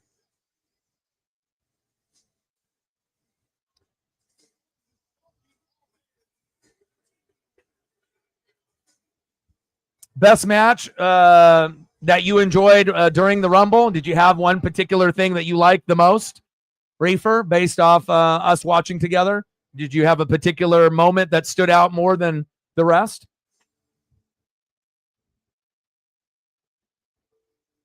I mean, obviously the biggest surprise was Jay winning. Charlotte, that wasn't a surprise to anyone. But overall, a hell of a Rumble.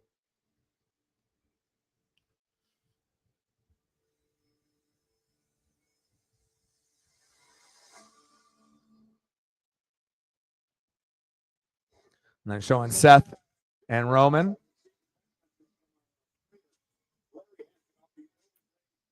Yeah, you know what? And people thought, a guy from like a TNA or like a different organization isn't going to get a pop. His pop was one of the biggest ones in the Rumble. So it does show you that, even though you might be in a different federation, if you are a popular wrestler, some of these, fans had no idea who that person was, but others, may have not watched him on a regular basis, but have heard of him, through social media and whatnot.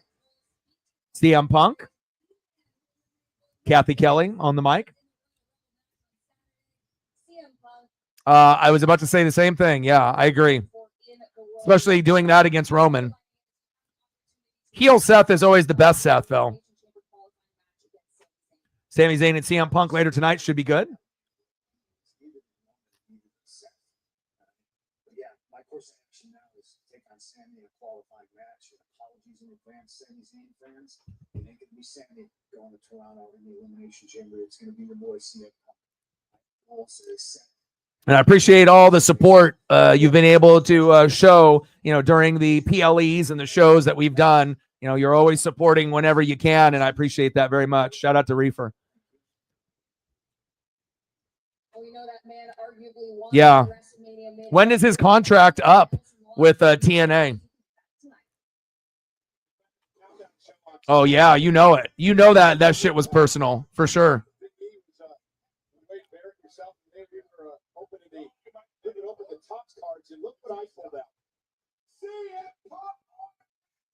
Oh, Michael Cole got the CM Punk auto? Oh, snap.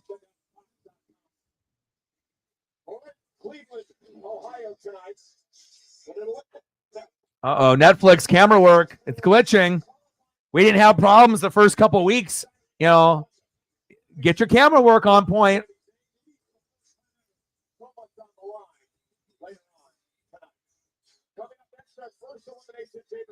Yeah, Hendry is probably the most popular wrestler that's not in, WWE, other than like a Kenny Omega, Will Ospreay, type of talent. He's got to be one of the most popular ones that's not involved in, obviously on everyday basis. But very cool to be able to see him in the Rumble. That's true. I know one thing: if he joined WWE, the contract would be more, the money would be better. And then we would be able to see him on a regular basis, which would be better than just like a one-off appearance and whatnot. So, but definitely a crowd favorite no matter where he goes. But even for him, he probably was a little surprised that he got such a pop. Like, he was probably hoping that people know of him enough and, people would be like, oh, why are people cheering for this, individual? But I think that, even if you don't watch TNA on a regular basis, I think, a good majority of hardcore wrestling fans have probably seen at least a match of him. And if not, at least seen like social media stuff of him. So.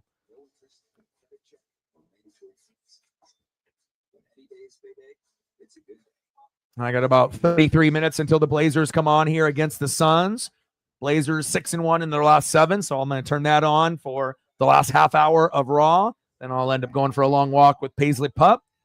Snow is supposed to be coming here in the next couple days, but it still hasn't dropped here in Oregon just yet, which I guess is good. But me and Paisley love the snow, so hopefully we get a little bit so we can go have an adventure out there with me and her. And then tomorrow we're going to do Blazers and Pacers.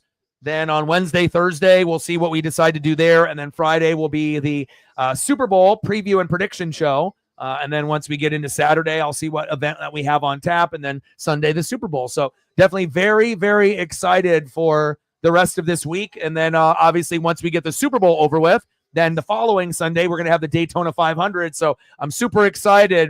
You know, once football ends, then obviously NASCAR has already started. Now the next thing that I need is MLB baseball to get going in April. And once the Mariners, even though it might end up being a year of disappointment again, but I'm hoping that we can overachieve because obviously the organization doesn't want to spend any money. But hopefully with our pitching staff and our stars that we do have, like Julio, they play well and we can, fight for the, AL West and we can battle it out with the Stros and the Rangers. And hopefully the Mariners can win 90 wins and we can hit the postseason. It's not like we're going to win it all because obviously we know how great the Dodgers are, but I would love to be able to make the playoffs this year, especially if I'm going to be doing like 150 plus out of 162 games stream wise. Hopefully we have some good moments this year. All right, man. Take care, Reefer. Have a great night. That's my dog right there. Reefer.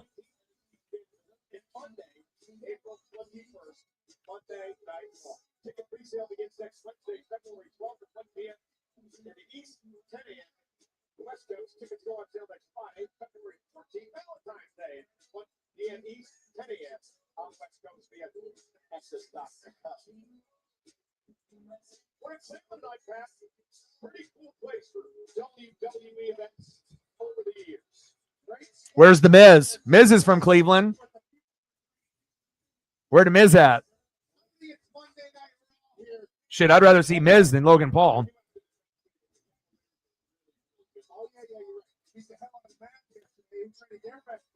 Yeah, Cavs are legit.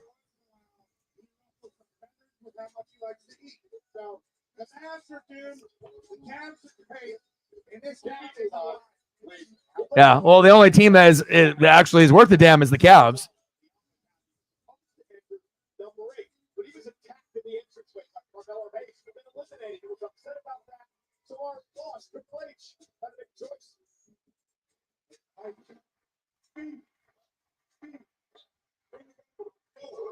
Thursday, we got Kings Blazers. Suns Thunder on Wednesday. I might end up doing that. Speed, obviously a big cash and grab, and just trying to be able to get, social media looks. And obviously it's the most viewed social media. You got 1 million, obviously based off, his fans and, WWE fans just excited that he got rocked.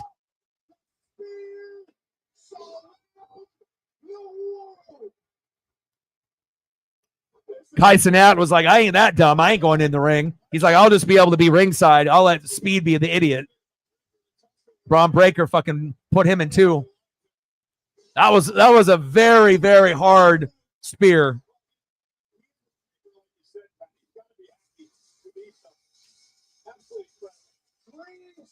$300 million.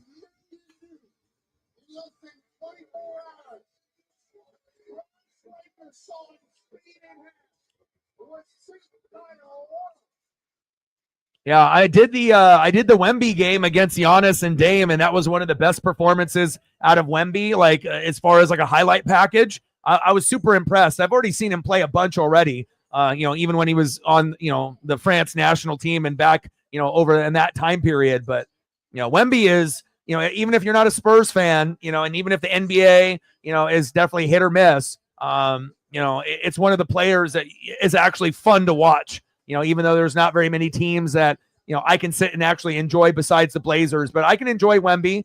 I definitely can enjoy Giannis and Dame. There's a few. I can enjoy SGA on the Thunder. There's a few.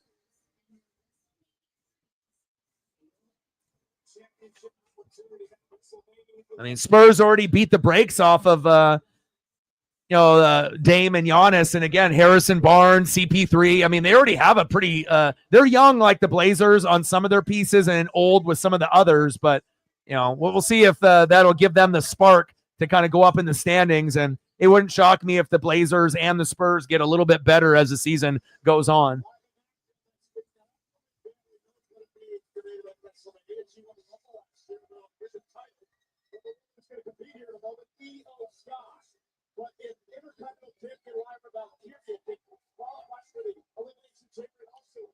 Lyra, Valkyria, and Bailey. First ever beating Dakota Sky. Sorry. Because there's Io Sky, Dakota, and Io, of course, part of Damage Control. Now, the reason Yeah, she's like the only member of Damage Control that's left. All right, Io and Liv, let's go.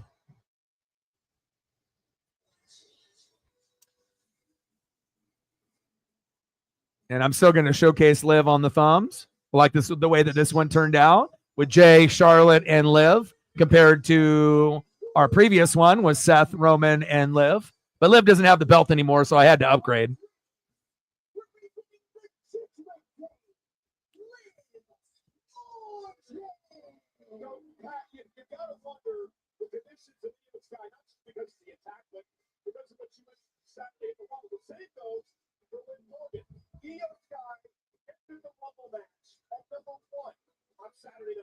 She lasted 1 hour, 6 minutes, 40. Yeah, Io and Liv, man, more than an hour by both.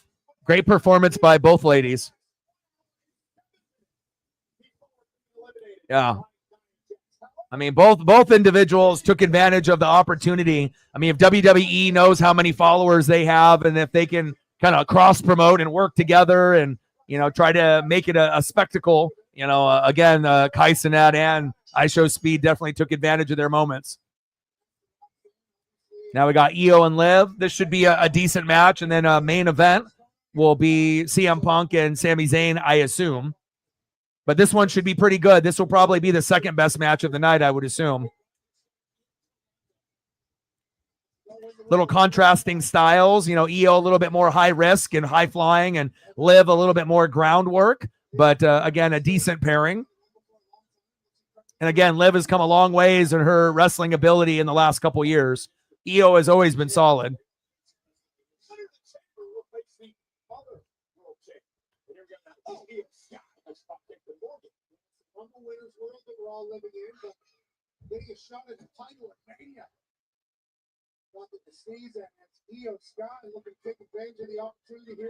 Yeah, but you also have to realize, you know, most people that are like uber popular, you know, not every single uber popular person, especially streamer, is real. You know, a lot of them are, you know, definitely not genuine, you know. But also, too, you could say the same thing for people out in this world. There's a lot of fake people, you know, out in the world that like to support fake, you know, individuals. So, you know, genuine people, real recognizes real. There's not, you know, a lot of real people that are out there nowadays. There's far less than fake. That's for damn sure. Lots of sheep out there. People not willing to make their own decisions and just to follow the crowd. But again, that's what makes leaders so special in this world. Leaders and mentors and people that, you know, don't have to, you know, beat to another person's drum. They can go, you know, and do it their way.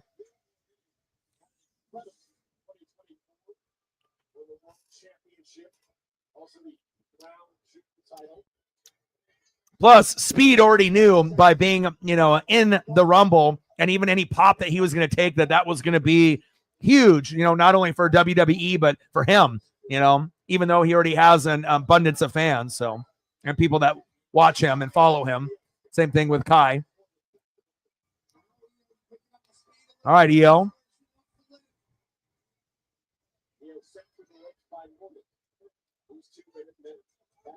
Saturday night's main event in December. Nassau Coliseum on Long Island. With the defeat Io. Nice little forearm to the throat by Io. Into the ropes. Ooh, that was stiff. And Liv rolls out of the ring.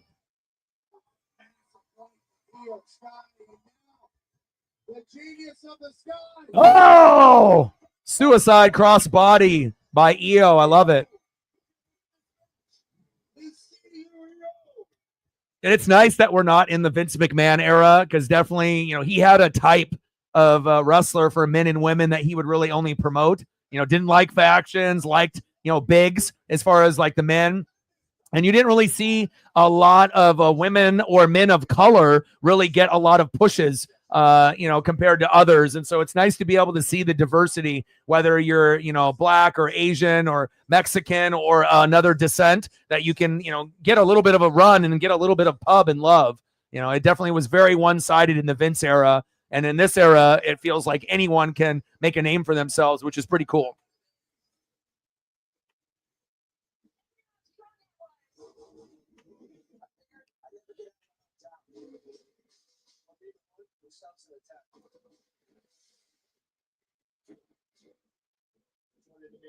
Sounds great.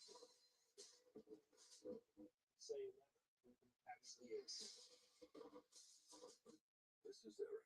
When he got injured in a car accident, he called Morgan and Morgan. He not only gets a lawyer, he gets trial lawyers like Sam and Jessica, who are in it to win it. He gets his own investigators with briefcases, leather ones. And if you ever have questions, our customer service folks keep. We're at 5:95 to go. Every dollar counts. A few more likes to be able to hit the goal.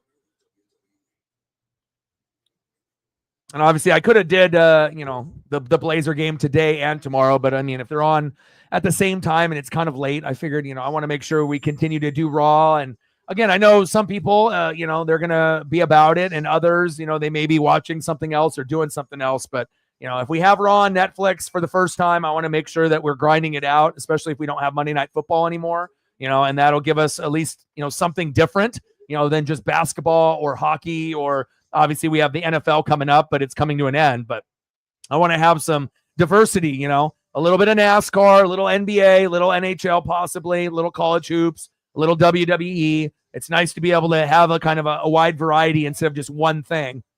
Obviously, when it's football season, it's football season, college and NFL, right? When it's baseball season, it's baseball season. But we're in this time period for about 2 months where we're going to have to kind of do filler streams, for some of the days during the week. And again, hopefully we'll get more people to come through and watch Raw together. I mean, a lot of people are already watching it. You might as well come here and watch together. And it's not like it's going to be a 4-hour thing. I mean, we're talking 2 hours and 30 minutes, to be able to touch base, talk about what's going on in the sports world or the wrestling world, or what's going on in our lives, and enjoying each other's company.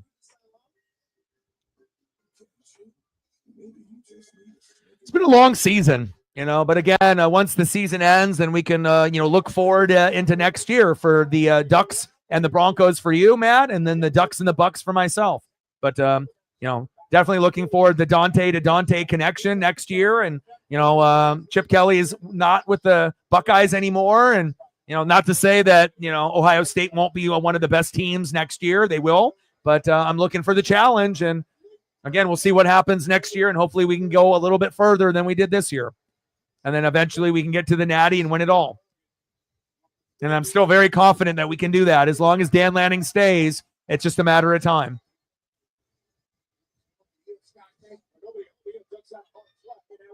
Oh, big knee to Liv.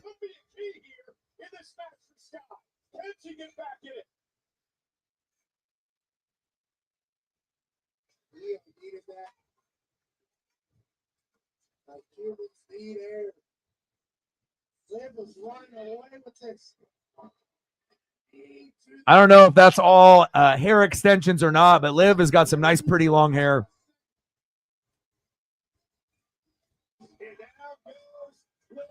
You don't see too many wrestlers. I mean, obviously, we know lots of wrestlers will have extensions and whatnot.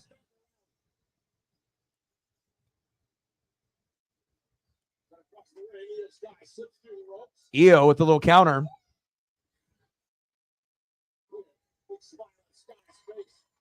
Io to the top rope. Oh, big double drop kick towards the chin and throat area. All right, Io.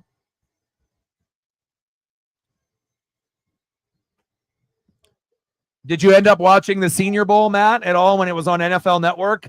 I ended up watching that, and it was nice to be able to see Dylan Gabriel out there. And again, he's going to be probably like a 5th round pick, something of that nature. But hopefully he'll find a team that he can learn from, and when his name is called, hopefully he can make the best of it. but I wouldn't really be expecting too much from him. But it'll be interesting. He'll be definitely a project QB in the NFL. Backstabber to EO by Liv.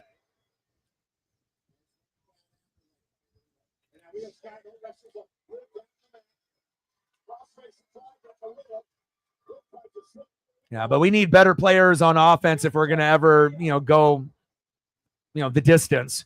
We got to have, those freakish athletes at every position that matter. Quarterback, running back, wide receiver.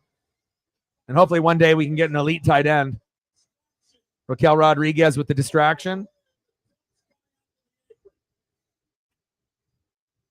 Because as soon as we get more LaMichael James, DeAnthony Thomases, that's when we're going to be in business. Oh, Liv. Sunset flip, but EO hangs on. Oh, damn. Big stomp to the chest there. Neck area. Hopefully Liv will catch her here. Liv might got a bloody lip. Oh, shit. Big suplex on Liv there. She's landing on the cables. Netflix having some issues.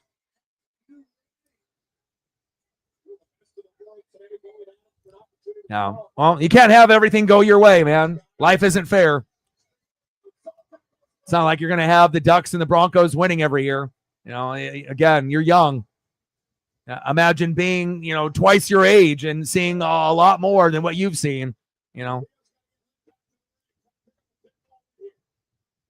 Everything has its purpose. It takes time to be a champion. Not going to happen overnight. And then when it does happen, it'll be that much sweeter. Got to lose before you win.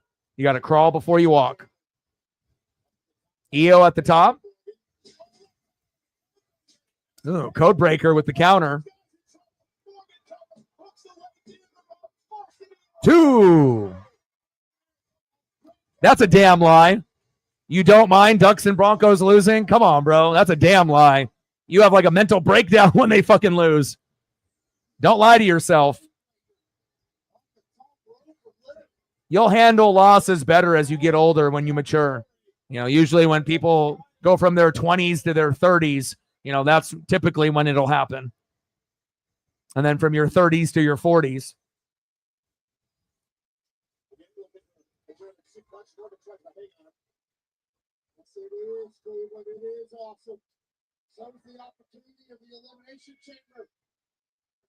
EO. Oh, we got some top rope craziness here. A little Hurricane Rana. Nice. Nice Hurricane Rana on the top rope by EO.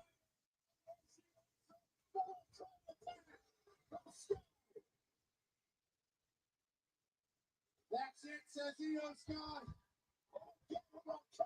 Now this is getting ridiculous.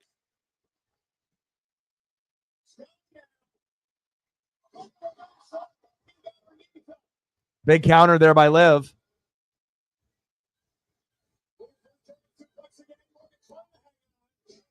Nice little German.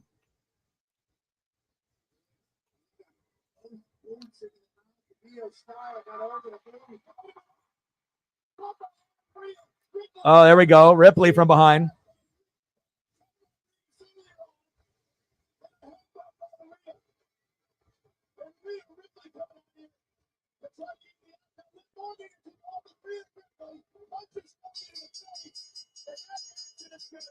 Ripley kicked Raquel Rodriguez in the boob, and her boob popped out.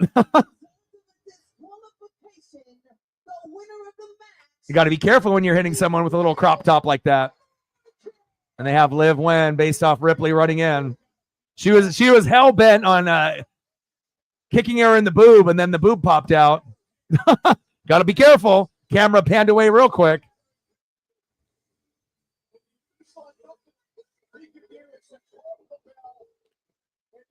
And Ripley with the interference.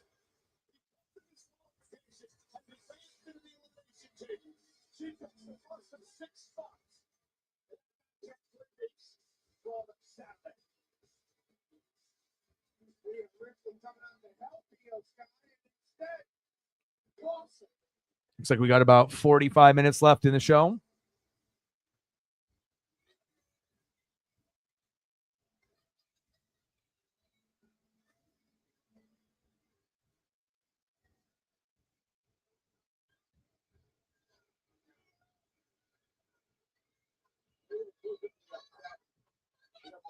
You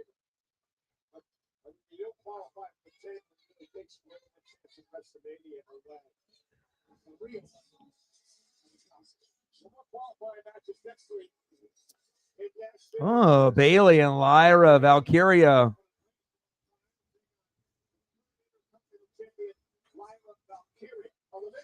Oh, we're going to Canada next week in Toronto. That'll be lit.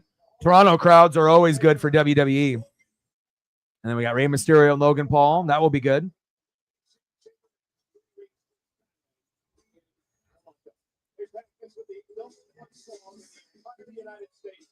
What's that? Scott, 4x4, which is the official theme song of Monday Night Raw. 4x4 is available now. Congratulations to Travis Scott. Jack still killing it. You're the WWE World Tag Team Champions. Congratulations again. Heck of a match last week. Retain your titles over the Judgment Day. The War Raiders, baby. What is next for you guys, Eric Ivar?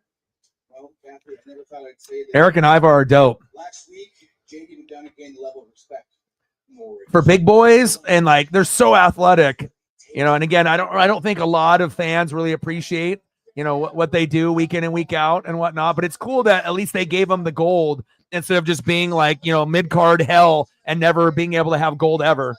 And I love me some Chad Gable. Great talker and great in the ring too. Very Kurt Angle-ish. It's like modern day Kurt Angle. But what are they going to do when we turn this into a fight? Boys want these championships. Be prepared to go to war. Guys, I have to leave you for a bit. Going on a quest all my own to conquer the dark arts of Lucha Libre. And when I get back, I want to see Ivy with an Intercontinental Championship. I want to see the Creeds with Tag Team Gold, American made flourishing. So don't disappoint me. Tell him, Gable.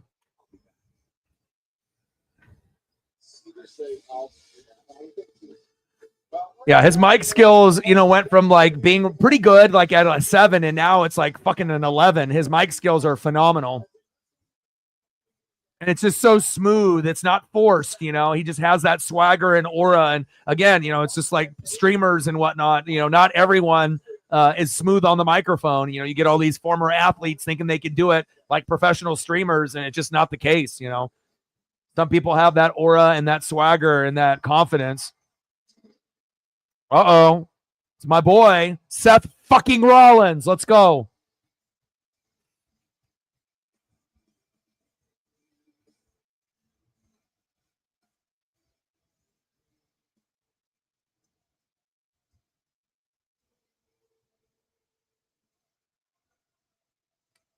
Seth freaking Rollins looking like he needs to be in Django Chained or some kind of like fucking cowboy movie or something.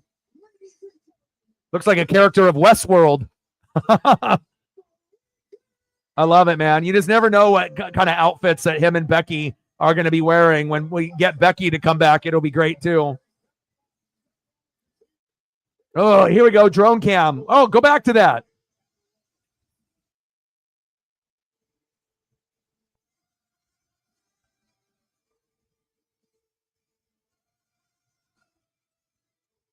Love me some Seth.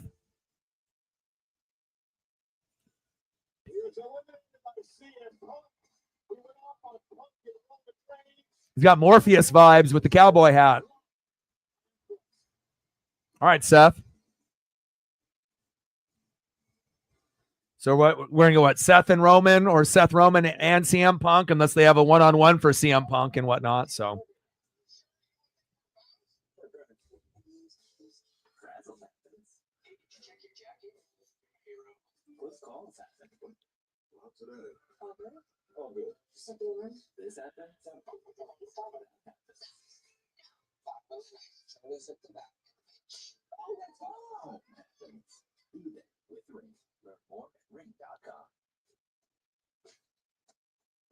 Taxes is paying the price.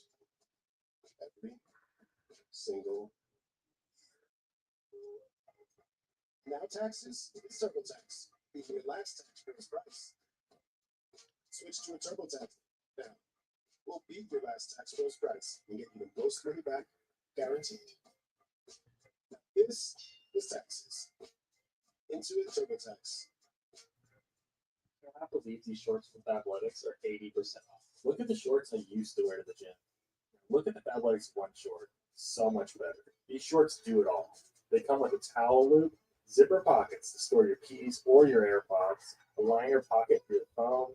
No more dropping your phone on the gym floor. They're anti-stink and moisture wicking. And the best part, right now you can get a pair for 80% off as a new VIP member. Does Michael Cole believe Roman Reigns will be out for the foreseeable future? When? Until WrestleMania? Fuck.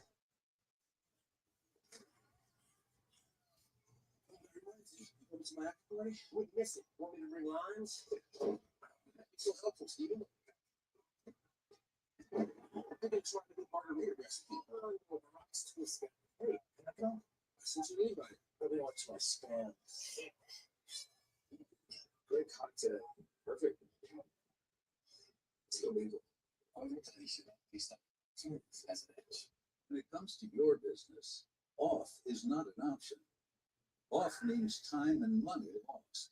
To move forward and grow, you need to be on time, on budget, so you can come out. Oh, I wouldn't say that. I don't think I'm the best YouTuber in the world, but I do feel that I am one of the best at what I do.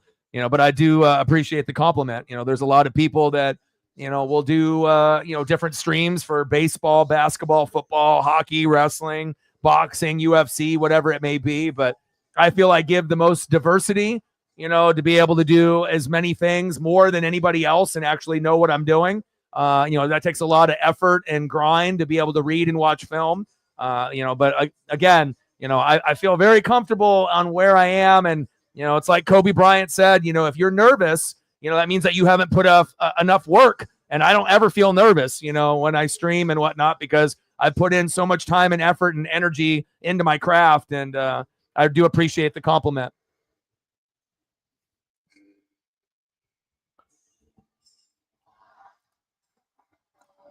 But I really do believe, based off my knowledge, and my ESP and, predictions and stats and knowledge, I don't know if there's that many people that are on my level, but again, that took a lot of hard work and effort and energy to, go the extra mile.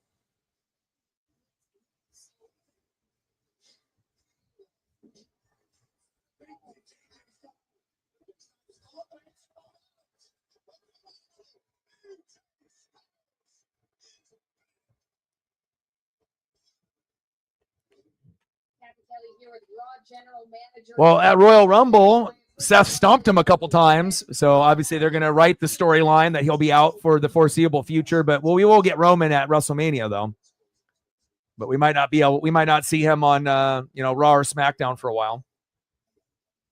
Ladies and gentlemen, the newest member of the Monday Night Raw roster, the phenomenal AJ Styles back on Raw. Hell yeah. Congratulations. Braun Breaker. Oh.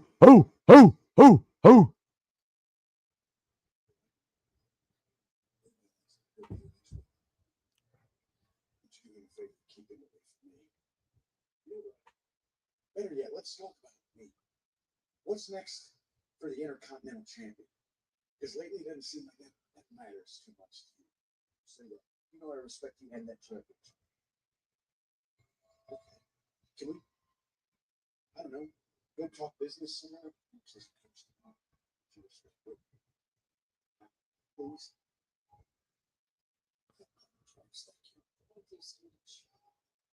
Massive news. AJ Styles officially a member of the Raw roster. AJ Styles on Raw will be dope.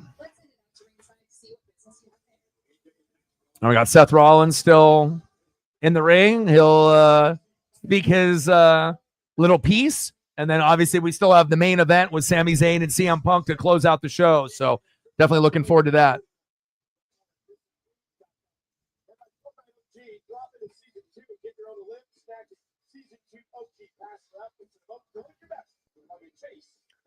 Yeah, AJ's like kind of like Seth and Randy. You know, there's nothing really bad you can say, whether they're face or they're heel. They're fucking amazing. You know, as far as being well rounded and have that legacy as an icon. Monday Night Rollins. Lenny.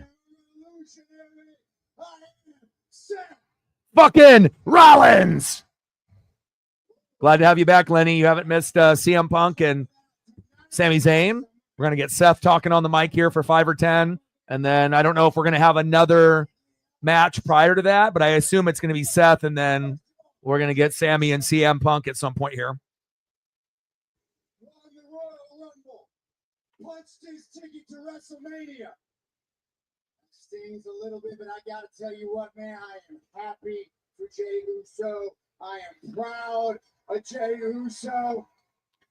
The best part of the show so far is when Jey Uso started tearing up. Like, if you're really trying to be genuine and, again, it's more than just the yeet movement, to actually show, true emotions about what it means to be where you're at in the biz and whatnot. And I know he gained a lot more respect from not only the guys in the back, but for the legends that are watching at home, like Trish Stratus and a few others that have already tweeted and commented. Awesome part of the show. And Seth looking like he's about to rekindle Westworld and have that come back onto TV. Wish that was still available for me to watch. A scumbag, a piece of trash, an embarrassment. Get embarrassed by getting dumped over this here top rope by that idiot Logan Paul. Tell him, Seth. Roman Reigns.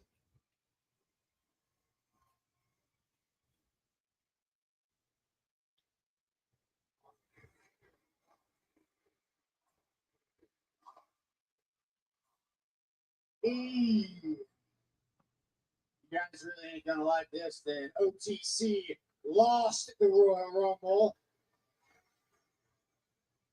Oh, I gotta turn the Blazer game on. And may not get to WrestleMania at all. Okay. You guys have been getting a lot of vague updates all night long. All right, got the Blazer game on. Reigns out indefinitely, some sort of injury. Let me tell you something. Roman Reigns is hurt. Roman don't want to admit it. Paul Heyman's not going to tell you the truth. WWE's not going to tell you the truth. But I'll tell you the truth because I'm the one who hurt him. Hell yeah, Seth. You got to. He's already, been overlooked for years and years and years, like Kevin Owens. A lot of this is just true hate, and pissed, being surpassed by one guy or another guy. First Roman, now, Cody Rhodes. Like, when's it going to be the era of Seth Rollins? You know what I mean? Like, he's held the company down for such a long time, but it's like everyone knows he's great and he's elite, but he always gets pushed to the side for someone else. At some point or another, it's got to be Seth Rollins.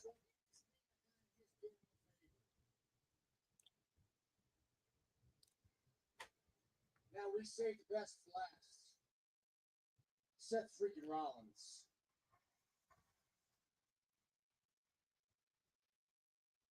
I lost the Royal Rumble.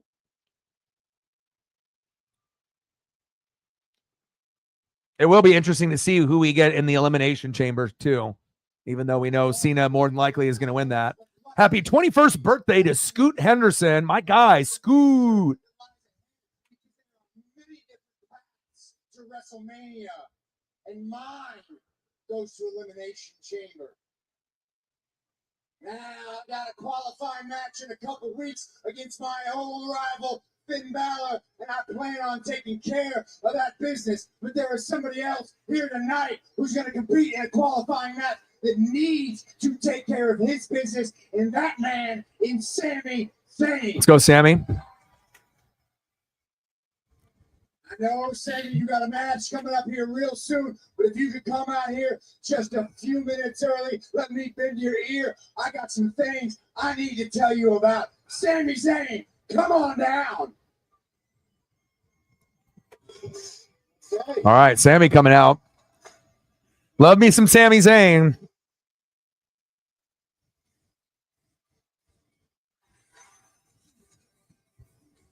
And again, the best part of Sami Zayn's career was adding him to the bloodline and the bloodline storyline, because if they never did that, you know, you wouldn't understand how great of he is as a microphone assassin. He can be serious. He can be funny. You know, he's so well-rounded. Sami is a legend. You know, even though he will mostly be considered mid-card, but he will have his Daniel Bryan moment before his career is up. You know, it wouldn't surprise me. It might be a few years from now, but, you know, he'll get the World Heavyweight Championship, even if it's only for a day or a week or a month, but he'll get it, I would assume, at some point. And if they don't, that would be a damn shame if they don't let someone like that have the belt at least once. Kind of like a Kofi Kingston, Daniel Bryan situation. Might not last a long time, but definitely worthy. Yeah.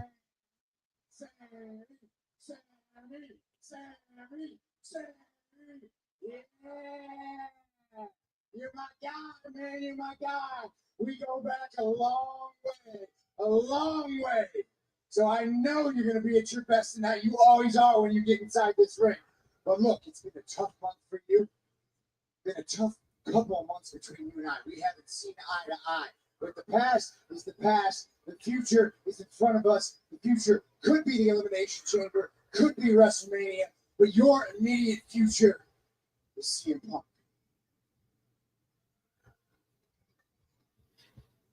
Now look, the world knows I hate CM Punk. That is a fact. I'm not afraid to admit it. You and I are two different people. We handle things differently. Yeah, KO, another individual that deserves to have the spotlight before his career is over. But unfortunately, they may have to wait to the end of their careers before they get the shine or the love. But tonight is not the night for a good face. Tonight is the night for the fight of your life. All right, Blazers and Suns going to start here in a moment. Hell yeah, let's go, baby. What did he say to you? He said you weren't on his level.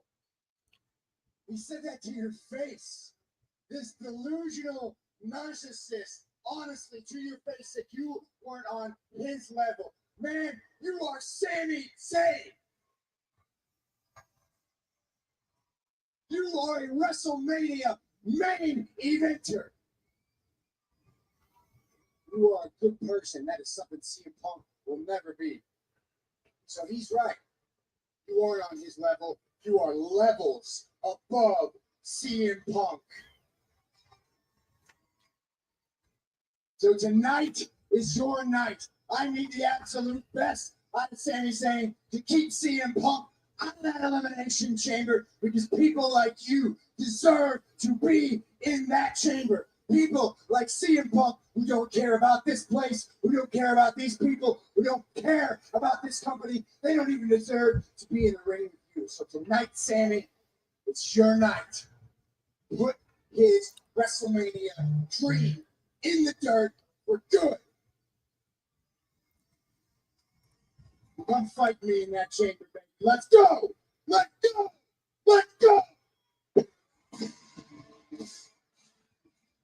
Motivational speech from Sami Zayn, a la Davis Winston, formerly of the Cleveland Browns. Yeah, love me some Samoa Joe. I ended up watching a little bit of Dynamite when he was on there. He was either that or Collision when I turned on the TV and saw him on there. But I love me some Samoa Joe. Here comes CM Punk.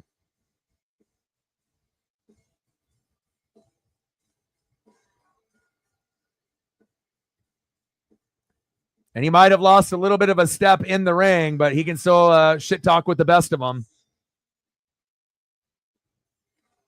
So we're going to get Punk and Rollins and Roman, or Punk and Rollins one-on-one at WrestleMania.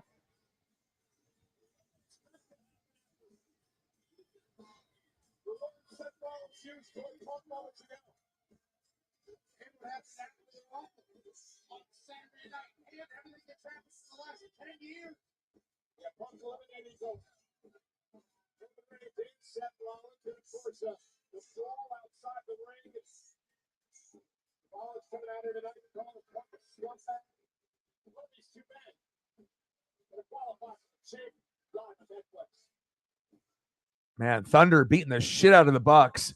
125 to 94. Oh my.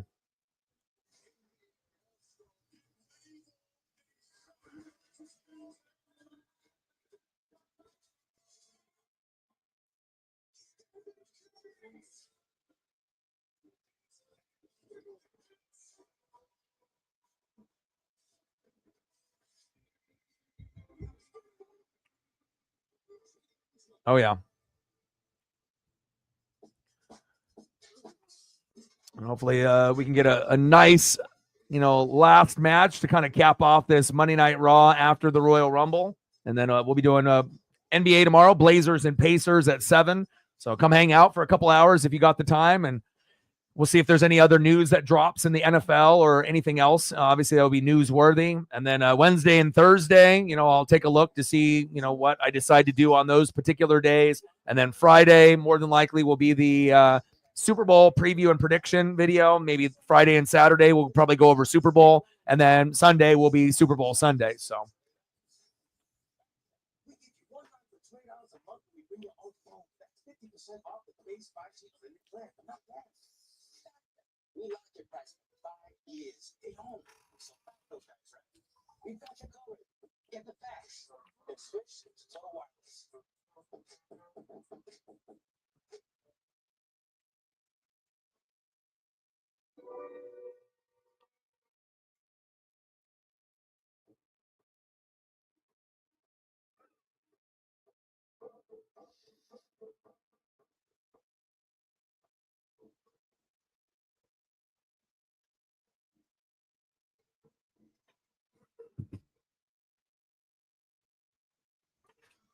Shit, all of us are tall.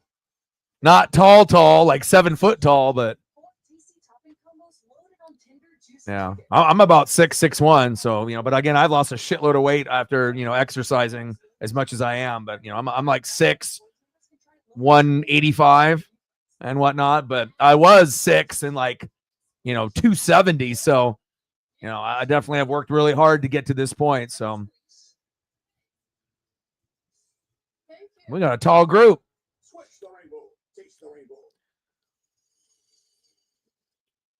All right, Blazers, here we go. Got to beat the brakes off of fucking Kevin Durant. Hopefully we can find a way. Snap it to a Slim Jim.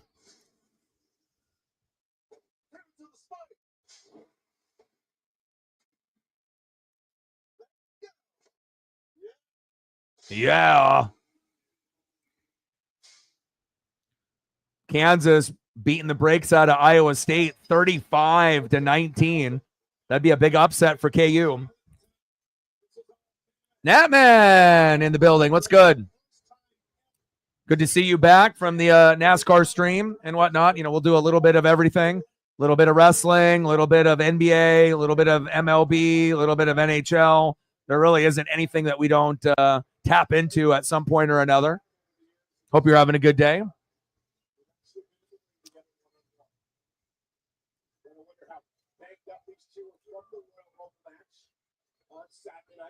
Yeah, well, the simple fact that Seth is trying to get Sammy to beat CM Punk, and encouraging him, should tell you, based off wrestling psychology, that Sammy's going to lose. And CM Punk will win and will be in the chamber. Because, again, a bigger name, and it wouldn't really make any sense for Sammy to be in the chamber. But for CM Punk, not winning the Rumble and actually being one of the, names that a lot of people thought that would have probably won between him and obviously with Roman and with Seth and John Cena. So I would be highly shocked if CM Punk does not win, and even if there is like a run in by Seth late or whatever, but, we'll see if the wrestling psychology comes to life. But I would be shocked if CM Punk doesn't win this either by DQ or straight up or whatever way. Yeah, since Netflix has Monday Night Raw, we've been starting to do Monday Night Raw. Normally, I would just do a PLE or pay-per-view once a month on the channel, but since they have Netflix and everyone can watch it at the same time, West Coast and East Coast, Midwest people, so I've been starting to do Raw, about every week. We've done 3 or 4 so far, and then I even will do Saturday nights, here and there, depending on what's available. Big chop by Sami Zayn. And I got Blazers and Suns on right now. Go Blazers, Rip City.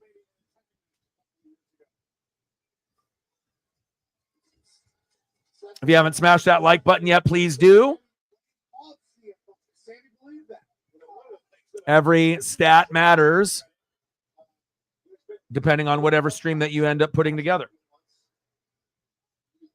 We need 7 more to get to 20. We're at 13. If you are in the room and haven't done that, now we're at 15.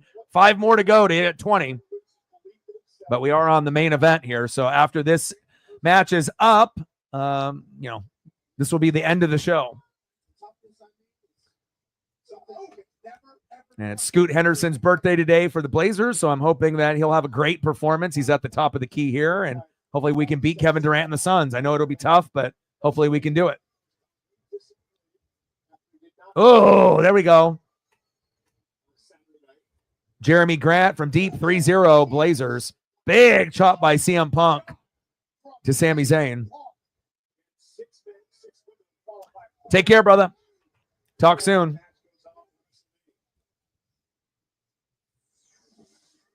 Oh, there's that chop by CM Punk. Full power right through the chest of Sami Zayn. Oh, big chop by Sammy. Now starting to get a little bit more physical.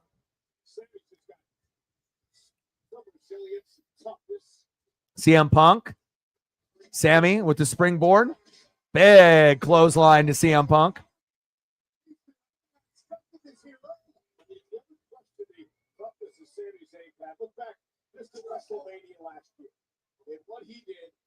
Big chops by Sammy.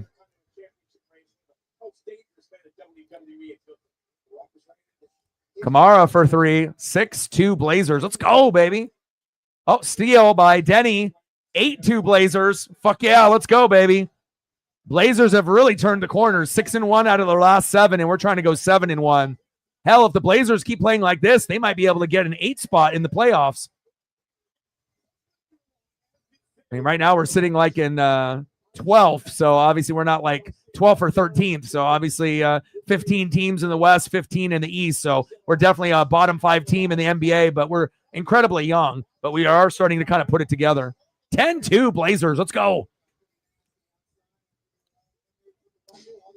Nice forearm smash there by CM Punk. Nice swinging net breaker by Punk.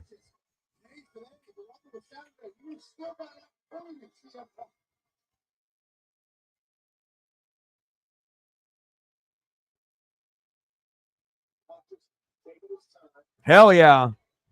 Even Ayton is getting in on the action. 12-5 Blazers. Fuck yeah.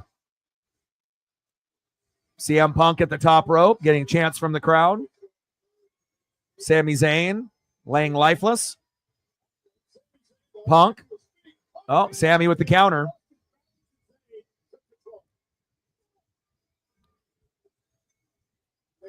See, we get a superplex here by Sammy.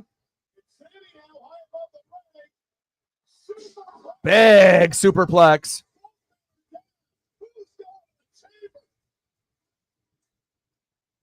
Who's going to the chamber?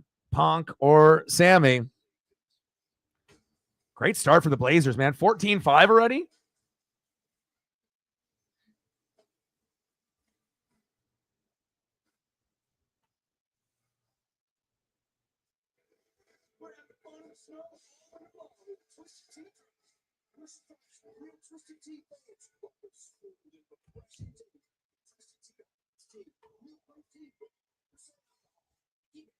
And we don't got too much time left before the show is up. Another probably 12, 13 minutes. Hey, that's great. Who are the chefs? Rookie mistake. Maybe you just need stickers. Yeah, Triple H has done magnificent. Him and his team, man. You know, again, this is, an era that has been so unpredictable. And again, in the Vince era, it was super predictable. Regardless if you watched Raw, SmackDown, NXT weekly or not, a lot of times you could predict who was going to win, in the PLEs and the pay-per-views. But now it's like, you could still be like a wrestling expert and still be wrong. I think the Charlotte Flair thing was pretty easy to predict. At least it was for me. But, I don't think anybody had Jay. You could still be a big Uso, fan. You could still be a big fan of the Bloodline. You could still be a big fan of Jay, but I don't even think Jey Uso super fans saw that coming. But pretty cool.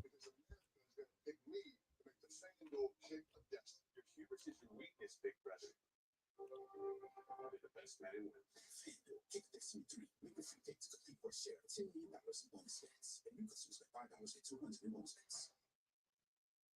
This is Eric. When he got injured in a car accident, he called Morgan and Morgan. He not only gets a lawyer, he gets trial. Oh God, Texas toast sloppy joes. That looks amazing. Oh my God. And if you ever have questions, Man, I haven't had sloppy joes in like a year, maybe 2 years. Morgan and Morgan, America's largest injury law firm, official law firm partner of WWE. You can get up to $4,000 today with a refund advance loan. You're telling me I could get up to $4,000 today? Yeah. Oh yeah, Cobra Kai. The final episodes are going to be airing in 10 days. If any of you guys have followed up with Cobra Kai, definitely worth watching. But the conclusion of that show in about 10 days.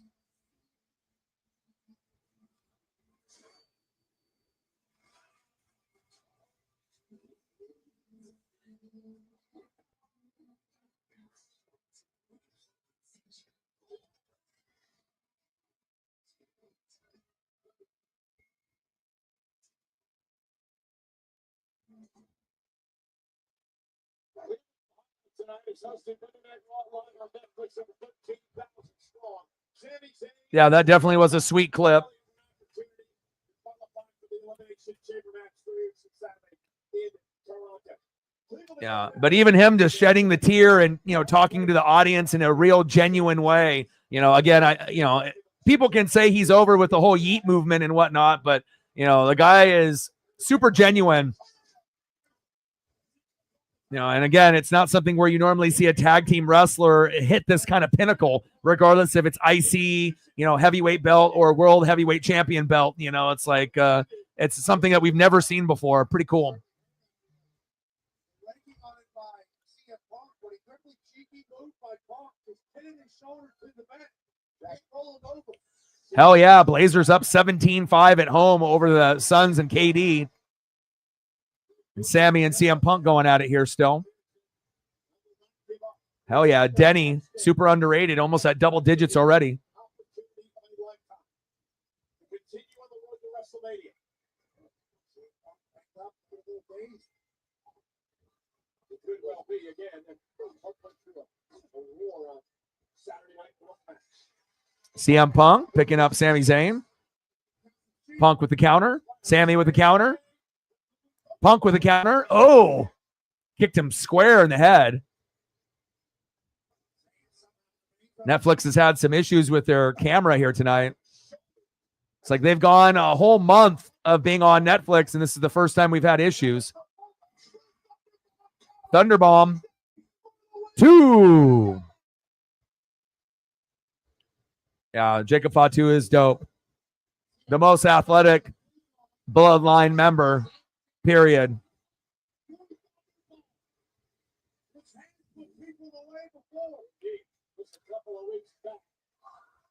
Hell yeah.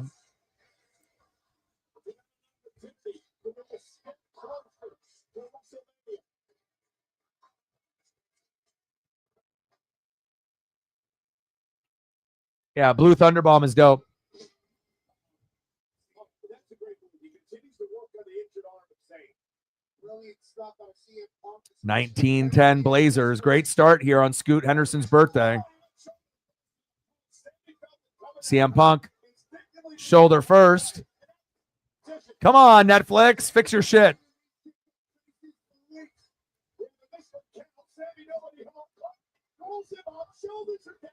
2.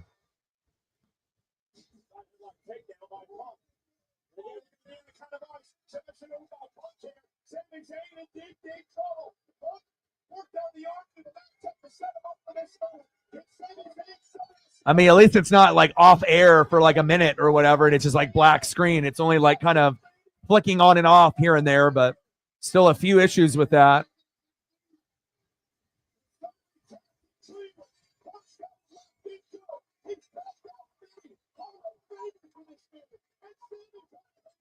Sammy trying to hang on with the submission by Punk. There, get to the ropes. He's close. There he is.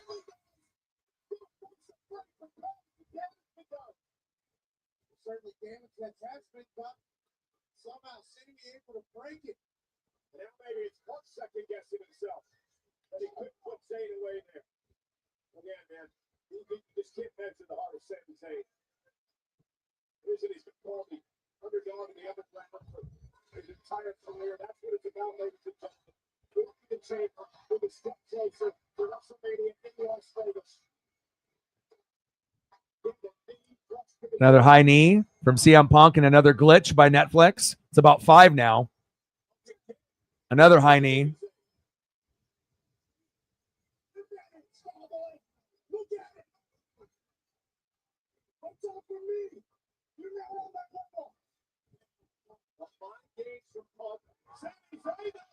Oh, missed the haluva kick by just inches.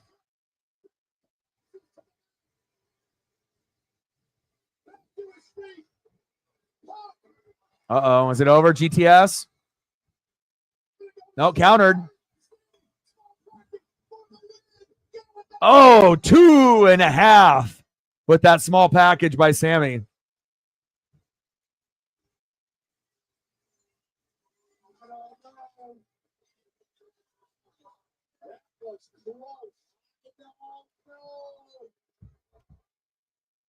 I mean, the EO Sky and Liv Morgan match was nice. You know, it was solid. And again, that's what you want for Monday Night Raw if it's going to be on Netflix. You want to have a few matches, you know, during the show that feel like a PLE match or a pay-per-view match.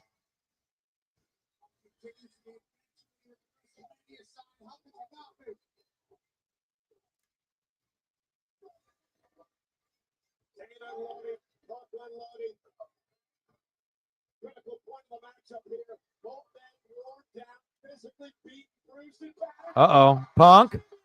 Sammy trying to counter. Oh, Exploder.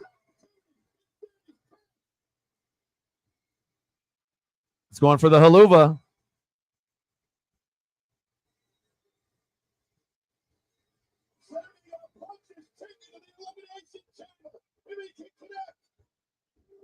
Oh, caught. GTS, goodbye. It's over. 1, 2, 3. Your boy. I'm smart. Come on, man. You know, how many ESP moments do your boy need to have before you start knowing that I know, baby?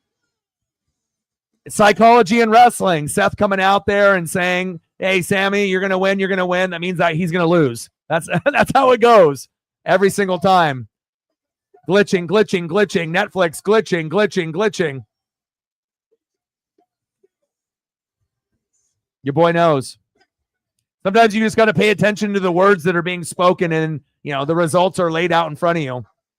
Obviously, Sammy is a great competitor, but it just wouldn't make any sense for him to be in the chamber compared to Punk. So, unless they already had something set up for Punk, lined up against Seth or Roman or whatever, but you know, sometimes the writing is already on the wall.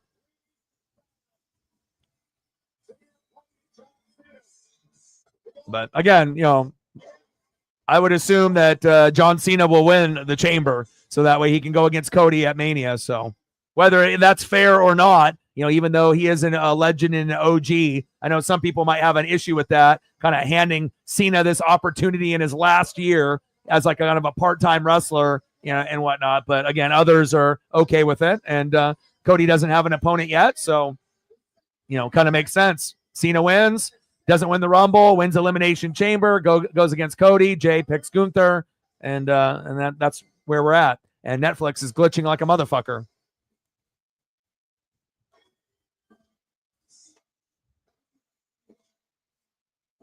This is the worst Netflix has been ever. Glitching. Triple H is going to have a meeting. Come on, Netflix. And they get the handshake at the end. 28-20 Blazers. Kevin Owens. We're going to have KO and Sami Zayn at Mania.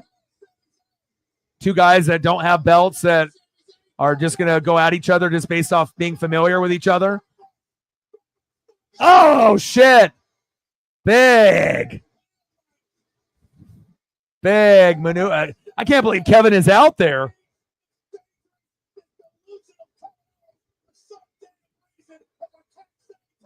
Wow, man. They never stop to amaze you. You know, surprises, even up to the very end of the show while it's glitching on Netflix. And then obviously foreshadowing Kevin Owens, Sami Zayn at Mania. You have to just pay attention. Wow, that was crazy. Well, I love you guys, and I appreciate you guys very much. I hope you guys had a fun time watching Monday Night Raw on Netflix with your boy. Tomorrow we'll be doing Blazers and Pacers at 7 p.m. Pacific. We'll do a couple NFL streams leading up to the Super Bowl, possibly Thursday, Friday, Saturday around that time. Maybe main event on Saturday, and then obviously Super Bowl Sunday with the Eagles and the Chiefs. I love you guys, and I appreciate you guys very, very much. I hope you guys enjoyed it, and I got one question for you. Who you know talks sports like us? Your boy Ryan. Northwest Sports Fanatics. Have a great rest of your night, and I'm out. Gang.